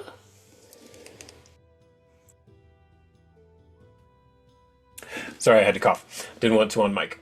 So she flips the card over, and it is a old man holding a lantern and a walking stick. He's bent at the spine. And she says, the hermit. To reflect on one's life is to understand one's... Oh, you need the text. Yeah, I squint at it and I'm like, is that Betelgetrax?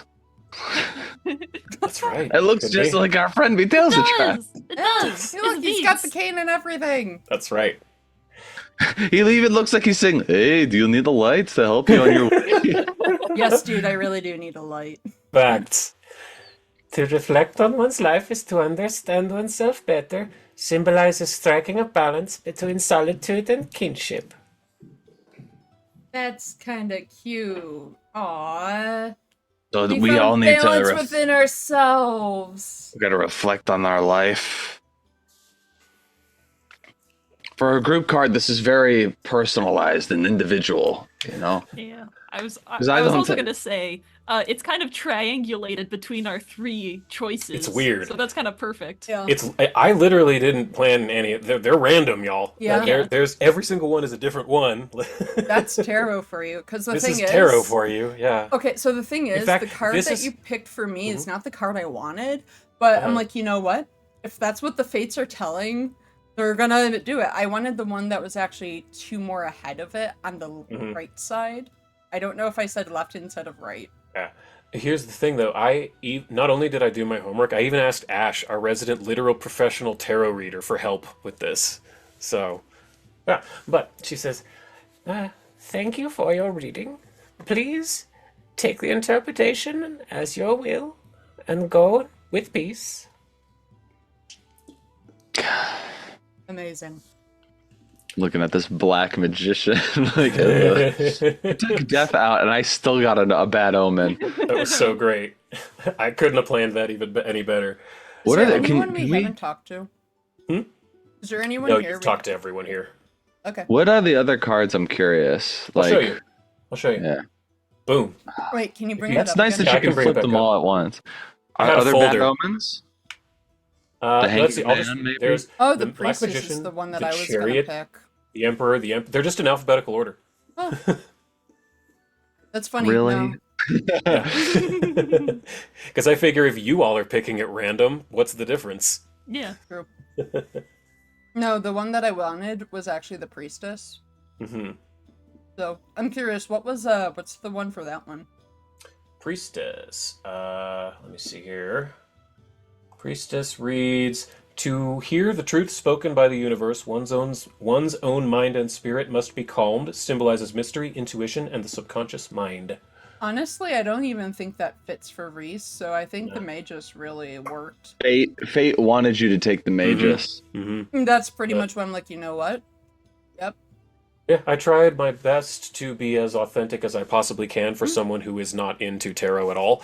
I tried my best to be respectful as well.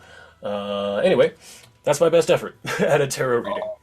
Yep. All right, I'm gonna be right back. I gotta go do I something. think this is a actually great take a- place for an yeah. intermission. Yeah, Yeah. perfect.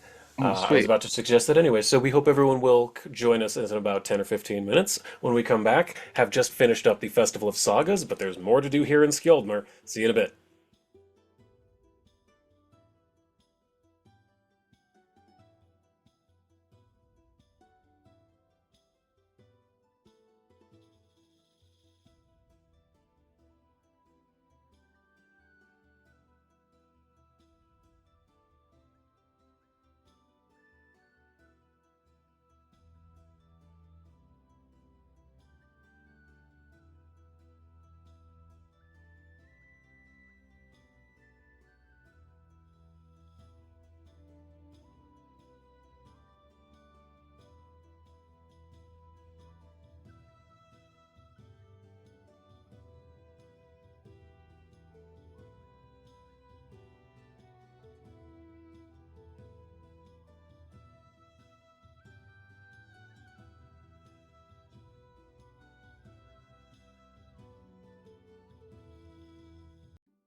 Hey there, and welcome back to the Bard's Playhouse, where we're back from intermission. When we just left off, Lux Et Umbra had just finished up seeing the Festival of Sagas in the town of Skjoldmur in the northern reaches of the ice and snow. But as you're finishing up your day of fun, Gunnar, finally sobering up a little bit after the end of that drinking competition, walks up to each of you and says, "So I know that we've got a little business here in town. Reese, I know you said your dad told you needed to seek someone out. Do you remember who he said, by the way?" Above table. Do I know that. Is that in my notes? It would be somewhere, but when you drank all that Peshwine and hallucinated with Khan on the back of the tortoise, Yeah. Balagmakar, your adopted father, the Goblin King, appeared to you and told you that something in the far north was siphoning off heat. Something was stealing all of the heat away, Okay. and to seek out Ash the Red-Haired. Oh God. Okay. Yeah, so that's who he told you to seek out, is Oh, this guy boy. that Gunnar doesn't really want to see. Gunnar, I have some bad news for you. Oh, it's all bad news these days, friends. I need to seek out Ash. My father insisted on it. Oh, I see. Okay, we can. Well, he'd be up at the big longhouse, I guess, but we can do that, I suppose. I was wondering if perhaps first off we could see if my old house is there. Yeah, absolutely. That'd be nice, just to put eyes on it once more. Sure, it's just over this way, out on the other side of town near a lake. And he kind of walks you around, and it takes you a bit out of town. You stop smelling the festival foods, you stop hearing the music, and you come to a very quiet dirt path in the forest that leads to a lake's edge. And you see a small cottage with a thatched roof and a small wooden door. He says, "Well, this is definitely the same house. Nice to see the old girl still standing. Come on, everybody, let's see if anybody even lives here anymore." Yeah. I have a bad feeling about this. Okay, Oh, why would you Arthur. think that? Nothing bad ever happens to the Windseekers. Says sarcastically. Oh, okay, good. It was very, yeah, she was very sarcastic. Nothing bad ever happens to the Windseekers. Oh my god. Sorry, I I've had to still not rescue seen my that mouse. cartoon. What is that from? Clone High. It's Oh, the I need to watch JFK that. character. Yeah. I've heard it's very good. Sorry, So- I would have moved Reese sooner, but somebody was escaping onto a pillow. Rat problem. So Gunnar walks up to the front door and stops for a minute and takes a deep breath and knocks a couple of times, and a few minutes later the door opens and a very, very old woman walks, come on, move, is standing at the front door. She has long, straight, white hair in a couple Wow. of shades. She has one blue eye and one milky white. She wears furs and has a necklace with the skull of a bird on the end of it. And she opens the door and says, "Hello? Who's there?" And Gunnar just kind of stops for a moment. And he kind of looks back to all of you, like not really knowing what he should say. And then he looks back to her and he says, "Hello. My name is Gunnar. Are you by any chance Inga?" "Yes, I'm Inga. What? Inga daughter's daughter. Who can I say is calling?" And at that, Gunnar, he kind of swallows hard and he says, "I think I'm your uncle. My name is Gunnarsson's son." And she looks, and her eyes kind of widen, her good eye anyway widens, and she looks him up and down and she says, "Gunnar? Uncle Gunnar? But you died. Am I dead now? Did I die?" No, I don't. I think perhaps, may we come inside, please, dear Inga? I think there's a lot we need to talk about." I suppose. Yeah. In death, we're all equal. Come in. We're not dead. Again. I mean, maybe we all are dead and we just don't know it yet. Also, I had to resist so hard to let you have that scene just to not make a joke about the like straight white hair. I was gonna be like, it's not diverse enough. I just love Pretty, this image. pretty backwards that all of her hair is straight and white. Could be, Right. It needs to be a little more inclusive. yeah, it could be more inclusive. From the extremely white Pathfinder table. Yeah, right. But he sits down to her and she says, "So is this my final judgment then?" And Gunnar looks to all of you and he says, "I'm not entirely sure I know how to convince her she isn't dead. Any pointers?" I don't know what to say. We're all of us, we are very much alive. So either all of us are wrong, or maybe just the one of you is wrong. How about that? You are outnumbered. Roll me a diplomacy check publicly. It's not going to be a high DC. She's an old woman. Yeah. Gaslight check. She's an old woman whose last name is the same as her first name plus daughter's daughter's daughter. Which she never in her whole life thought maybe that's kind of silly and I should change it. Never once did she think that. That makes some sense. What are the odds that all of you are wrong? So, what is this about you not being dead then, Gunnar? Uncle Gunnar? I brought him back to life with some magic, Reese says. You don't say. I've liked magic. Yes, you were always interested in it as a little girl. I remember it back then, but, well, we wanted to see how you're doing there, Inga. It's nice to see you. Well, good to see you too, Uncle Gunnar, but you haven't aged a day. What is your diet? You must eat very healthy. Oh, eggs and meat and plenty of exercise. Do you need anything, Inga? 'Cause I can make sure that it's brought here. I've got resources and friends. You don't have to live by yourself by the lake. Oh, it's nice to be taken care of. But don't have many people to talk to these days. Don't have anyone to speak my dreams to. Your dreams, eh? Oh, yeah, and I've just remembered finally, before I started saying it. Hooray! Need to copy paste. Copy, paste to chat. There you go. I do not rest as hearty as I did in my youth. My dreams feel far away and faded. Abomination. Oh, I'm sorry. That is not the right one. Shit. Ignore that. Holy shit. I do not Good. Don't read that. I can't read. Anything. can't I can't read, so Yep. it's all good. There. It's off the screen. Okay. Bam. Dreams? All of them have been drumstruck since childhood. Dream nonsense to our people. Colors, noise, tastes, and smells bereft of meaning. On some occasions, Hela sees fit to bless my sleep with an ordered saga. My last rest was one such night.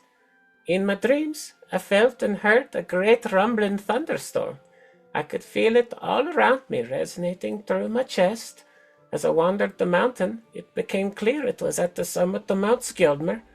I know not what this means, only that our Ent shard is in danger, for when I woke, I found this. And she holds out a flower blossom from the inside of her tunic. And roll me nature checks in the tower, all three of you.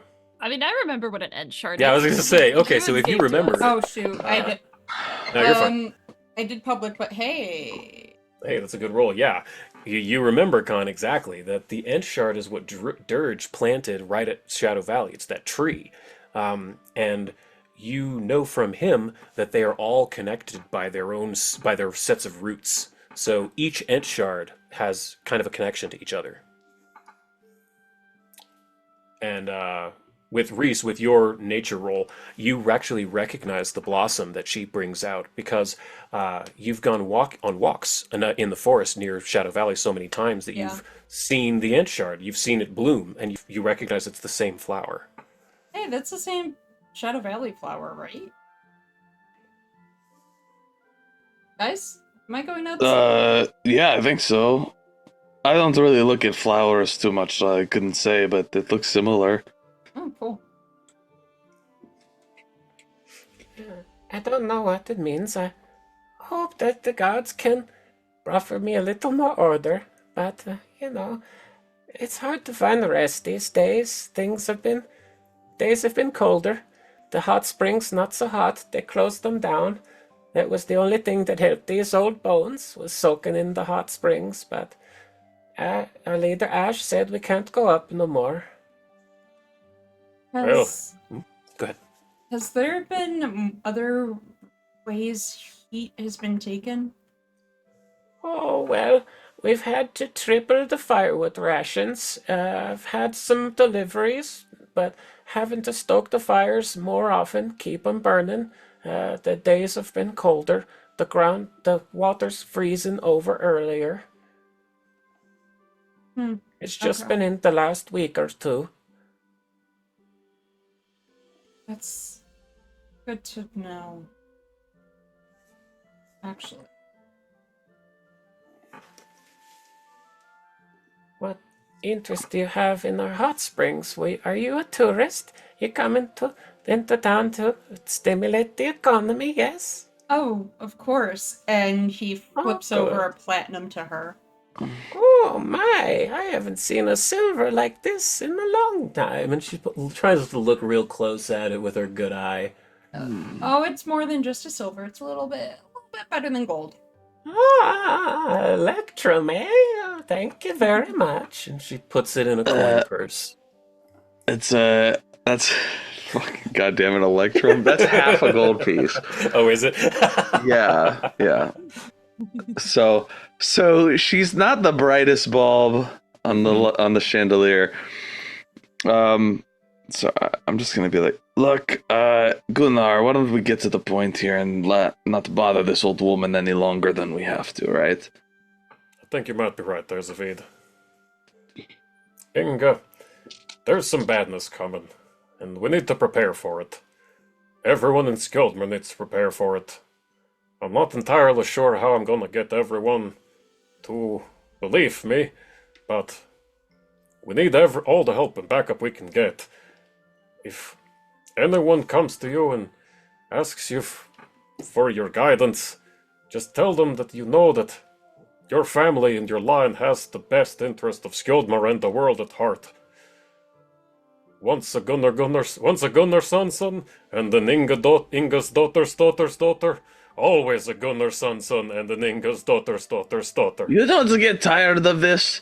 You don't get tired of saying your last names with sons and daughters 50 times. Well, how else do you remember your lineage, Zavid? I don't. It's just Zavid. That's the end. It begins with me, and it probably will end with me. Oh, well, in our culture, it's very important to remember from whence you came. Isn't there maybe a better way? I understand it's a cultural thing, but maybe just take the first name of whoever and just add son or daughter one time under that. So, who is your father, Gunnar? Gunnar Gunnarsson. Right. So you would be Gunnar Gunnarsson the second. And you can see the rusty wheels in his brain trying to turn. But then he's like, but then it'd just be my dad, but with another name? Junior? Just the number two. Two? And you just don't say number two because it sounds like a sequel. You just say the second or junior. You're a junior. Junior. Your father is Gunnar Gunnarsson the first, or Gunnar Senior, and you would be Gunnar Junior. Gunnar Jr. Now there's an interesting nickname. I kinda like it. Gunnar Jr., Gunnar Jr. He starts kind of like singing it to himself. I look helplessly at Adelina and Yanka, just like, help me, please. They both take a step forward, and Anyanka says, Well, Inga, don't worry. Your uncle here, he's a really good man, and he'll make sure you're taken care of. But we do need to speak with your leader. We'll get out of your hair, and here, have this nice cup of tea I made for you. and Anyanka hands her some tea, and Inga says, Oh, thank you very much. All of you are so kind for coming to visit. Please come by any time you'd like. My door's always open. Thank you very much, Inga. It's great to see you again. And he kind of gets up and walks out without turning around at that point. Followed shortly by Adelina and Anyanka. I love that. I'm just realizing, like, because we have only 3 people, with these 3 from the Windseeker, we basically have a full party. Yep. It's kind of fun. But, so as you're walking out, Gunnar breathes a sigh of relief and says, well, that wasn't quite as hard as I thought it might be, but I guess now the last order of business is to find Ash the red-haired, eh? Whether you like it or not, I'm sorry, bud. Oh, and I definitely don't like it, that's for sure. Well, up at the top of the longhouse, at the top of the hill, here goes nothing, I suppose. So you walk back to town. It's a bit of a hike, not super far, but the snow is starting to come down a little bit harder now. Why can't I get them? There we go. Snow's coming down a little bit harder now, but it's still pretty easy to find as it is the tallest building in town on the highest hill. Give me perception checks in the tower, please. Perception checks, you got it. One sec here. There you go. Okay. As you're wandering up the hill, Khan, you notice above your head something flying around. It's bright orange and flickering.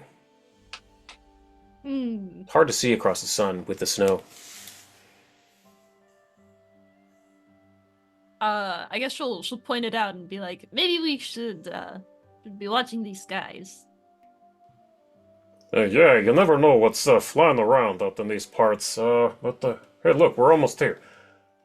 And now that I have the map set up, all of you come up to what is a long wooden house, 2 floors, and there are 2 guards standing out front of it, in front of the door. And when you get up to here, Gunnar, give me one more perception check in the tower. Can you turn off the snow? Yes. That help?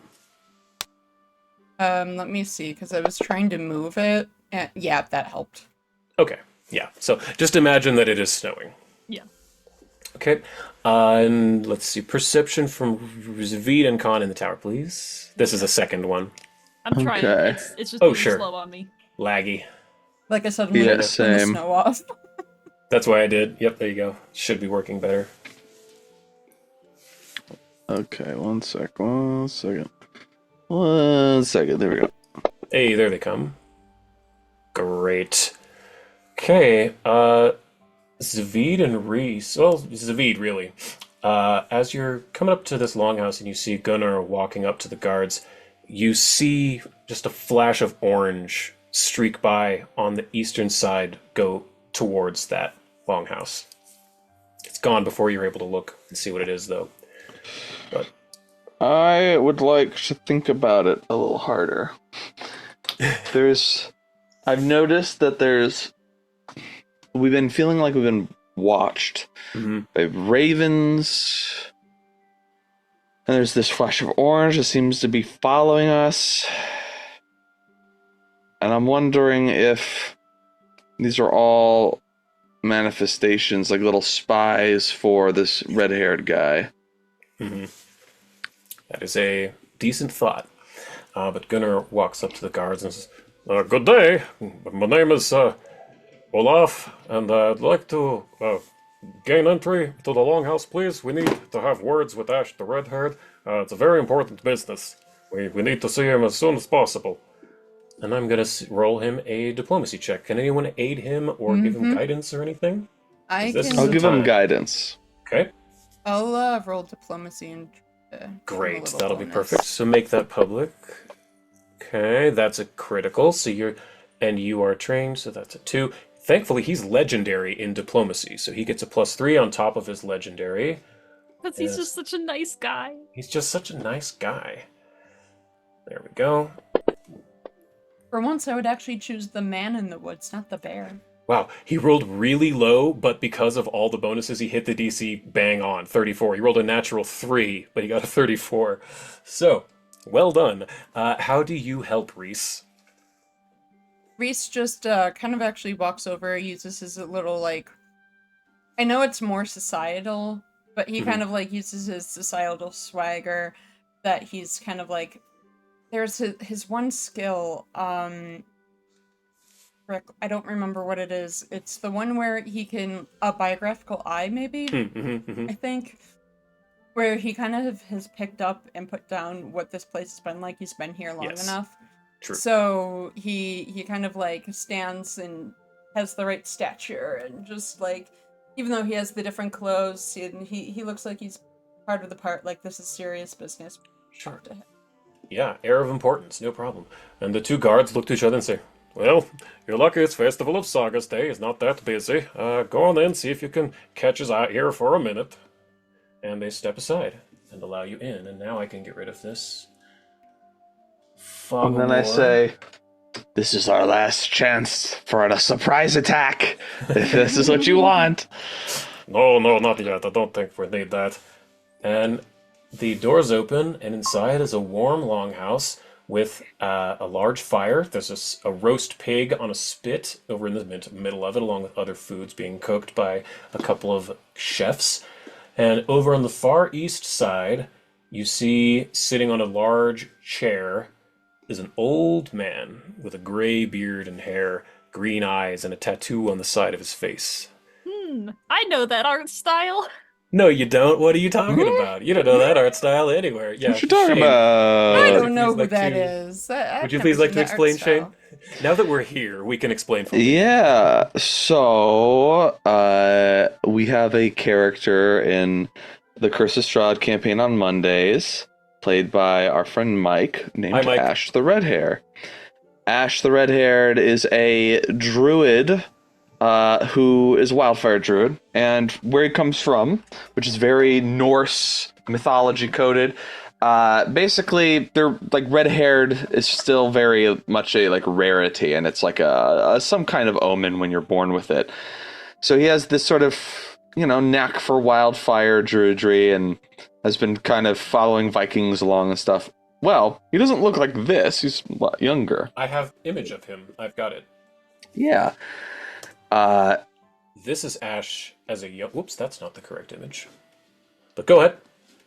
Yeah, so basically, in the game, his motivation for finding Barovia, or like searching and like entering Barovia, is he's looking for his missing father. His father went into the mist and disappeared, and lo and behold, that is his father, Cliff Stonespeaker, a druid that more so specializes in earth druidry, talking to the stones and the rocks and learning history that way. Him and his dad didn't really see eye to eye on a lot of things, mostly because Cliff is kind of a pacifist, and Ash was like riding with Vikings and like pillaging towns and shit. But Ash has kind of gone through his own arc, and he's learned to, one, chill the fuck out a little bit, and two, he understands what's really important is like the balance with the land and things like that. So when they finally did meet again, which happened recently actually, his father had this newfound respect for him. He's like, "Who is this man that I see in front of me? You are not my son. You are someone better." It was very cool. And then and that was it. That was basically the story. Right now, he's got a renewed vigor of like what he wants to do. But when I showed Eli this art, he was like, I was gonna have Ash be a part of my game. Can I just like use this as an old version of him? Because they look so similar. And I was like, okay, that's fine. So that's the story. Mm-hmm. So this that's the is story. old Ash, but really it's supposed to be his dad. But it doesn't really matter in this world. In this In world, this it doesn't world, matter. he escaped Barovia. You know, it's kind of like if you watch James and the Giant Peach and they go down in the waves to the pirate ship and the captain is Jack Skellington from, The Nightmare Before Christmas, but he's been recast as a pirate captain. It's kind of like that. It's like the actor is now in a new role here. But then on his shoulder, you see a very large but burning raven. And Zavid and Khan, you realize this is probably what you spotted that was flying over your head, watching you. But notably, to his right is a very large wolf whose fur also appears to be on fire. As Shane said, this man is a wildfire druid, and it's very clear looking at him. Mm-hmm. And he is flanked by 2 guards as well, who I have art for. They're fun. To his left is a large bearded man with a shield and an axe and a metal skull cap decked in furs. And to his right is a woman with a massive battle axe as big as she is, with long red hair in a fiery braid with a wolf pelt around her shoulders. Tanya Halsmar-daughter Skjoldmir Vikingsguard. I put Skjoldmir in all of their names so I can search them easily without having to remember every single person's name individually. I see. The title is a Skjoldmir Vikingsguard. She is a Skjoldmir Vikingsguard. Her name is Tanya Hjalmar's daughter. And his name is Torbjorn Westergaard. Mm-hmm. But, yes, that is, the doors open and this is what you all see. And Gunnar steps forward and he kind of stops and sees all this. And he says, not really sure how to introduce myself. It's been 80-something years, I think. And your little avatar, you look so tiny compared to his giant portrait. You're so small. I feel pretty small in the moment. Yeah, those are not to scale. Right. Gosh, Gunnar, you've never been tinier. You need to puff yourself up, be confident, carry yourself in, and understand that you did nothing wrong. Remember, you did nothing wrong. Mm-hmm. You're Anyone right. who says otherwise, it won't end well for them. We'll fuck them up. I'll kill everyone in here. I have confidence that you would and could, Zavid and Khan. I'm just gonna watch as this goes down. Sure. And he walks up by himself. And he says, Hail, Ash the Red-Haired. and Ash looks to him and squints his eyes a little bit and says, Hail, stranger. Who are you? What brings you to my longhouse? Good impression. Thank you. I've been working hard. I've been really trying on my Mike impression, or my Ash impression. So, Mike, if you're out there, hey, buddy, I've been trying. So, try to do your character justice. But Gunnar walks up and says, There's no need for veils and hiding anymore.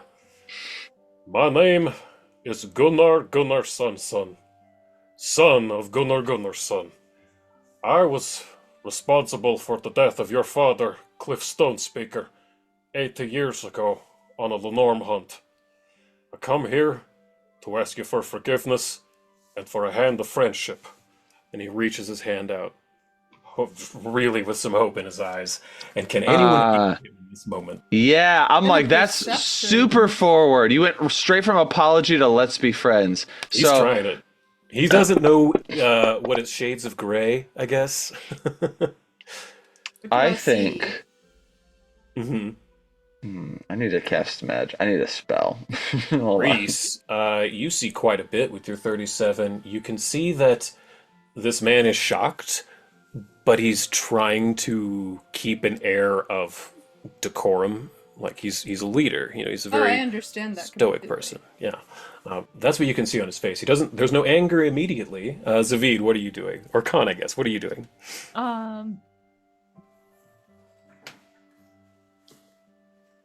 my first thought is to try to vouch for his character, but also this dude doesn't know who we are either. That's so true. just like a bunch of I got rapscallions it. are attesting for him.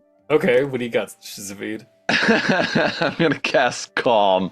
You forcibly calm creatures in the area, soothing them into a non-violent state. Each creature must attempt a will save. That's so funny. Okay. I'm not trying to change his mind. I just don't want him to get violent. That's all. That's great. That's great. Okay. So actually, let me make him invisible, and I can throw him on the map because I have him statted. So There he is. I also want to do lie to me with him. I can use deception to weave the traps to trip up anyone to deceive you. If you can engage in conversation with someone trying to lie to you, use your deception DC. If it's higher than your perception DC, to determine whether you succeed. It doesn't apply if you don't have a back and forth dialogue, such as with someone who's attempting to lie during a long speech. Cool. Okay. So yeah, then also throw me a deception out there. And you said you were doing what? Calm emotions, Zavid? Yeah, just calm in this That's so module. Okay. So I've made him your target. You can force him to roll that will save. Because I've actually Alright. statted him out. He's got everything. He's attackable. I don't know how to do that without the spell on my sheet. Can It I is. just It is. It's on your second level, Calm Emotions. wait? Wait, hold on. For Or real? is that the same spell? Yes. Second I level. guess. Oh, you know what? They reprinted Oh, it. did they? There's a legacy version called Calm Emotions, which is I think the same thing. It might be. Yeah, it is. Oh, Okay. I need to roll Player perception. Core came out and they call it Calm now. That Okay. makes sense. So I need to actually roll perception because my deception is lower. Oh, I see. Okay, so I'll just take that 37 then. Yeah. So yeah, you can, with the Calm Emotions then, Zavid, you can force him to roll that. There it goes. Yeah, critical success. He is a druid. They're Can I do something? Can sure. I make You a- have lucky git. You could make him roll at disadvantage. Yeah, I channel the power of blue to counteract his red, and I'm Okay. like, "Come on, Wog, I need you now." And Go I'll ahead, use make him lucky try get. again. A natural Okay, 15. He's more likely to get lower than not. Still pretty high. 37. Even with a 37, good lord. Let me see. What is his? Like I said, he's a druid. His DC. Wait. He has a plus 28. I see. He Yeah, got you needed- he because he saved it auto crits. Yeah, auto crits. That's right. That sucks. Yeah. So he looks to you and he says, "I recognize your magic as coming from different land, foreigner. You do not need to calm my emotions, friend." Well, I apologize. I just don't want to see my friend Gunnar come to harm for being very brazen with his apology and desire to be friends. I do need to make Gunnar roll his diplomacy check because I haven't done that. Yeah. He gets a plus 4 Basically- from all that stuff. Yeah, I'm basically letting him know that like I am aware that Gunnar is not the best with his words, but that he is. But I'm also reinforcing he's genuine here. He's just clumsy about it. He rolled in that 1, so he's going to burn that hero point that he's got. Going to go ahead and just do that right off the bat. That's better. Natural 15 for 47. Great.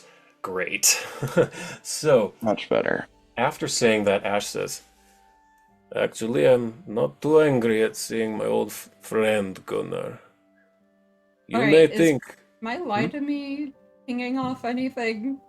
No, he seems legitimately pleased to see Gunnar, Okay. Continue. which surprises Gunnar greatly. Ash says, he stands up and he says, "Gunnar, you may not know this, but I am the one who owes you an apology, friend." And he reaches out and he shakes Gunnar's hand. And he says, "There are many things you do not know. After your exile, I have had many adventures. You did not kill my father, Cliff Stonespeaker. He fell into a portal to another realm, a world of mist called Barovia. Oh. Oh my okay. god. This is where I met many friends, shared many adventures, and learned many things.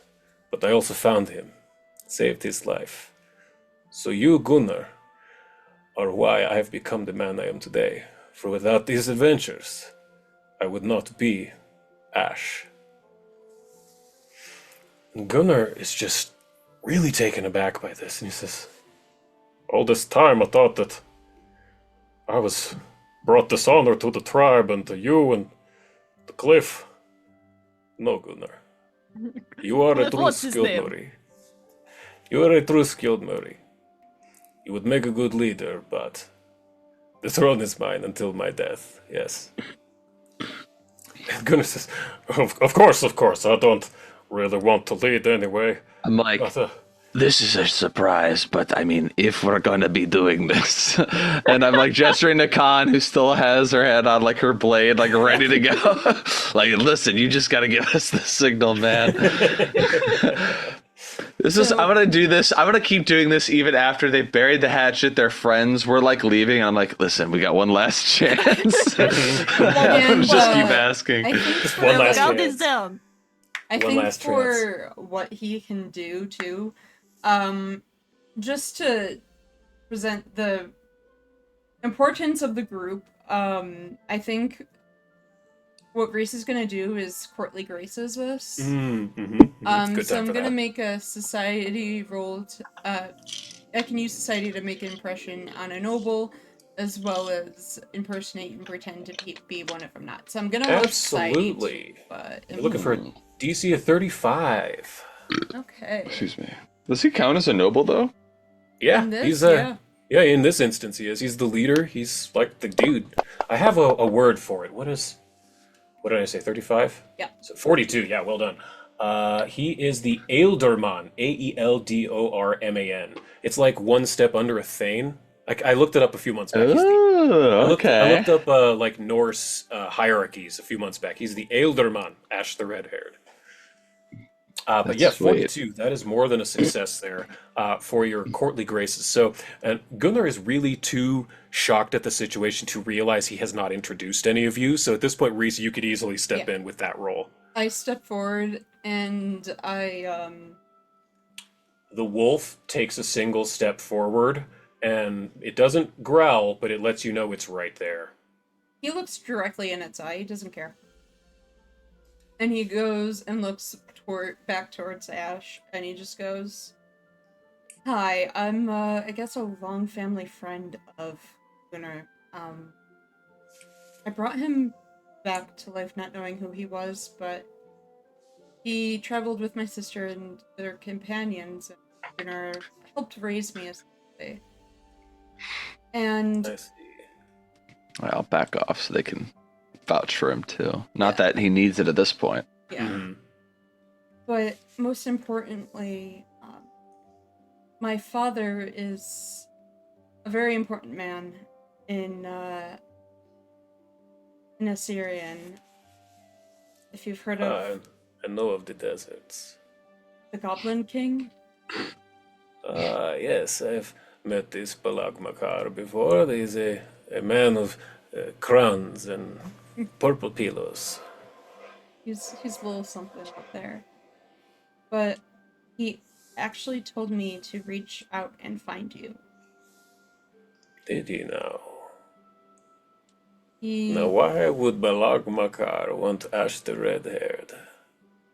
he told me about the fires that are being captured, and to seek you out. Perception checks in the tower, all of you. Okay. Goes, maybe it was my plot to begin with. Heel turn at the last second. Oh, Zavid, you can see immediately that that's not common knowledge.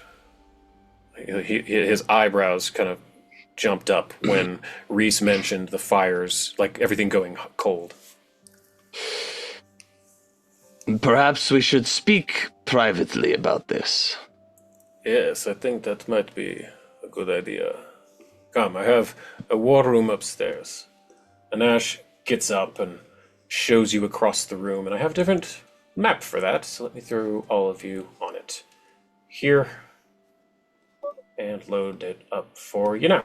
There.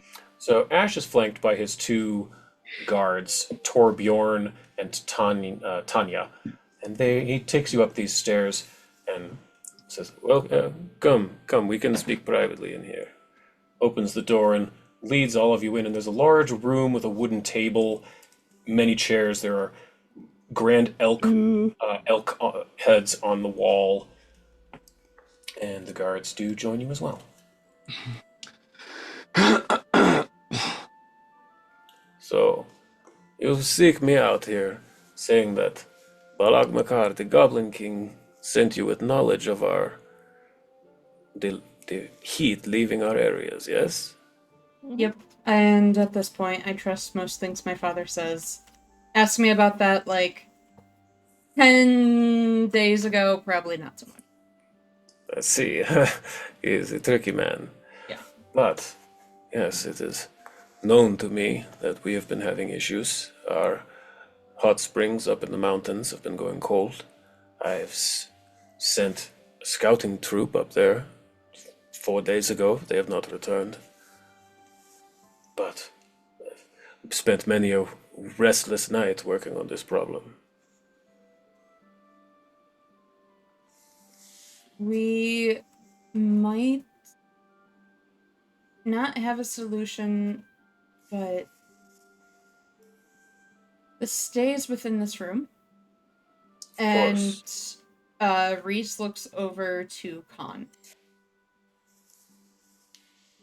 and goes, "Would our special friend like to inform this man who we can trust, since this is his area, about the discovery?" I suppose. She reaches into her cloak for Pipette. And Pipette Reaches back into scratch the rat bite. from earlier when you got the tarot reading. Yeah. Yes, Pipette will scurry out onto the table. Yes, what can I do for you? We just need you to vouch for the situation at hand. Oh, specifically, what can I tell you about? I'm more than willing to. There's a little mouse there. Yes, Mr. the Red-Haired. There's a lot going on, and Balag Makar speaks the truth. I believe that your heat is being piped away through a celestial hallway. It's very difficult to explain. And when she says hallway, he says, "Stop, just a moment. You talk about hallway. Oh wait, no, that's not the right thing. I'm sorry, that was a different dream. That's not what interrupts him." Okay. He's Pipette like, can. is that a talking rat? I write too many dreams. I'm sorry. No, he's a druid, so talking rats wouldn't be too weird to him. Is that a rat with 6 legs? Yeah, that would be the weirdest part. But yes, we do believe that something is stealing your heat in order to power a forge deep in another realm. You spoke yourself of knowing of cross-planar travel. It would be in another plane. It is a thing called the Rune Forge. And he says, "The Rune Forge. I've not heard of this in my travels, but you are correct that we have been losing heat at a great clip. I've had many sleepless nights, but it is strange you come during these times." And he says, and I finally remember to put it in the chat, "I do not rest as hardy as I did during my youth. My dreams feel far away and faded. Abominations walk this land and others, and their dark forces can influence our minds. Dreams are not to be trusted, friends, though neither should they be ignored. The last 2 nights I have dreamed of a grand bird, an awe-inspiring stork the size of a longhouse, with wings like a blood eagle. It flew from over the sea. I saw it soar past our steaming springs beyond the waterfall. I have not seen them roil so hot in weeks. The heat woke me, and as I sat upright in my bed, this feather fell from my hair." And he pulls out a feather from his cloak. It's about a foot and a half long, maybe 18 inches long, and it's pure white. Can I'd we like do everyone to give nature me a checks? I was going to say nature or religion in the Okay. tower, please. You know I'm going to do a religion check if you Yeah, give I me know the you're going to do option. religion if I give you that option. Religion or nature? Let's see. Religion and nature. They're both about the same. I'll do nature check. Okay. Zavid. He pulls Yeah? out. You rolled really high.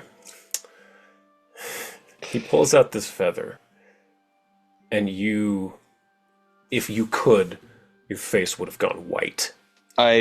My chair, screech it on the floor as I like stand up. You Like get a- kind of a like hackles holy in the back of your neck. The holy feather of Antioch. Wait. Sorry, continue. Their hackles in the back of your neck raise This up is- as it almost feels like Cabriri is whispering in your ear. Shax. Oh,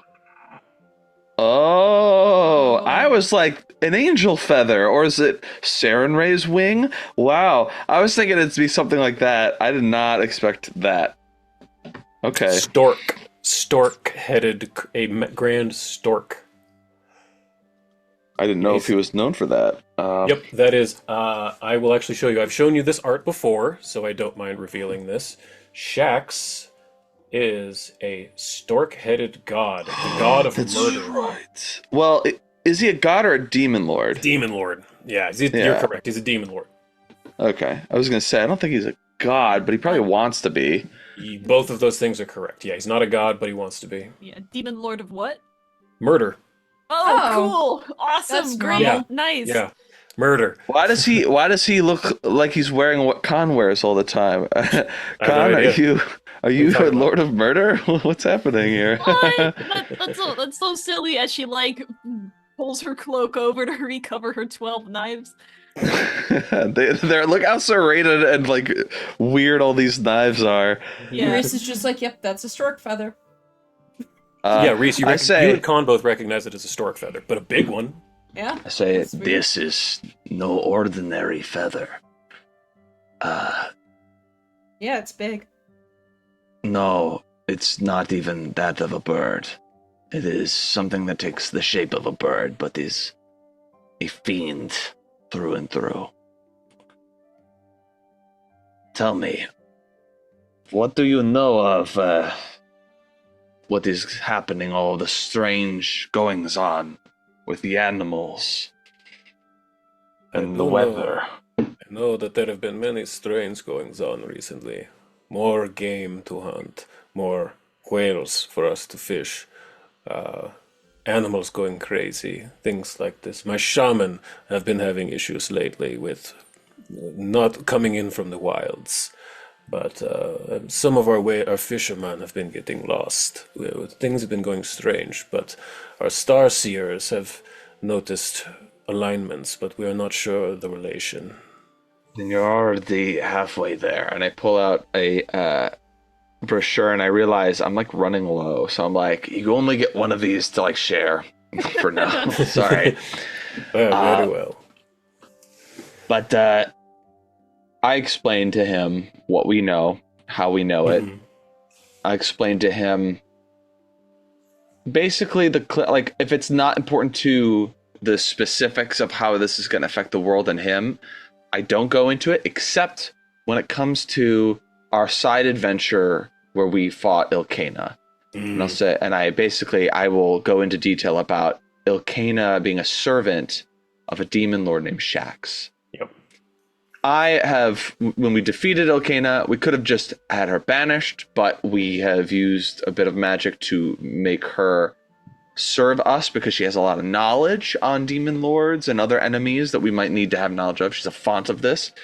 And we've learned a bit more about this Shax. And then I describe Shax for him. And I then bringing us up to the present of how we know that he is being sapped away, that the Rune Forge is going to be operated to create something legendary that might I forgot if it's like stuff that's created from that can like uplift someone to a god or something like that. It's like Not quite. It's just that godly legendary items are crafted there. Again, this is not Pathfinder canon, it is me canon, but major striking runes and +3 runes can only be forged at the Rune Forge. Again, that's only a me canon thing. right. But yeah, so things like legendary artifacts are crafted there. And basically whatever's being crafted here, the fact that they're willing to like put the world or at least this region at risk just to make this thing, it says a lot about their intentions. It's most likely to kill somebody or something, and because of this big event, I think it's going to be a bid for divinity. The fact that you dreamt about a stork and then have this feather here. Tell me, can you detect the presence of evil with any of your spells? I believe I can do this, yes. Try it on the feather. And it pushes him back, knocks him into the back of his seat. This is an abomination. This Shax you speak of. Technically a fiend, but yes, I see what you're saying. And they say, so, now you know your enemy. We share the same enemy. We seek to stop those that are using the forge, and now that we know Shax is behind it, we have double the reason. Yes. More motivation to take care of this. Any help, guidance, assistance from you and your people on this journey would be appreciated, as we will be descending into what I can only imagine to be a very unsafe, hellish place soon. While we are gone, it'll be obviously up to you to take care of your people, but now you know what they will be up against. Please do your best to prepare for this coming event. And I also kind of go through what's already happened with the conjunction and what's going to happen, what he should expect. Sure, great. And he says, It's basically an hour conversation. Yeah, it would be a long one. 5 minutes. Yeah. 5 minutes. No, that would be a very, very long conversation at this point. Y'all are level 16. There's a lot going on. He said, thank you for all of this information. So you say you're investigating where this heat is going. Perhaps the top of the mountain would be a good place to investigate. That is where most of the power comes from. It is where our Yggdrasil is planted. You know, of course, wouldn't dare leave the set of Skjoldmur without trying to save some of its kids. Well, I mean, not kids, but I guess compared to me, everyone's a kid. And he kind of smacks Ash on the back and But yeah, I would be happy to go look for your scouts and see if we can find any information up there, Ash. Yeah. Yeah. Thanks for welcoming me back. Of course, Gunnar. You go with blessings and come back and have a mead with me later. I would love that. Aww. And if you hear any misadventures about a man named Olaf, it was a snowman. We met along the way. And just let it go. Don't worry about it. I will do my best to not worry about it anymore. And Seems oddly specific, but all right. then all of you get up and are able to walk out of the war room of Ash the Red-Haired. Let's see, what time is it? 2 o'clock? Are we done, or are we going for a while? What do y'all think? I think this would be a good stopping point. Okay. We are good on that. This would be a great place for us to stop. We'll hope everyone will tune in next time when we will have the see what's going on with the hot springs here in Skjoldmur. Now you know that Shax is behind this scheme to steal all of the heat from the Northlands to build something down at the Rune Forge. We'll find out next time. Hope everyone will join us. Bye for now. Bye. Bye-bye. Bye.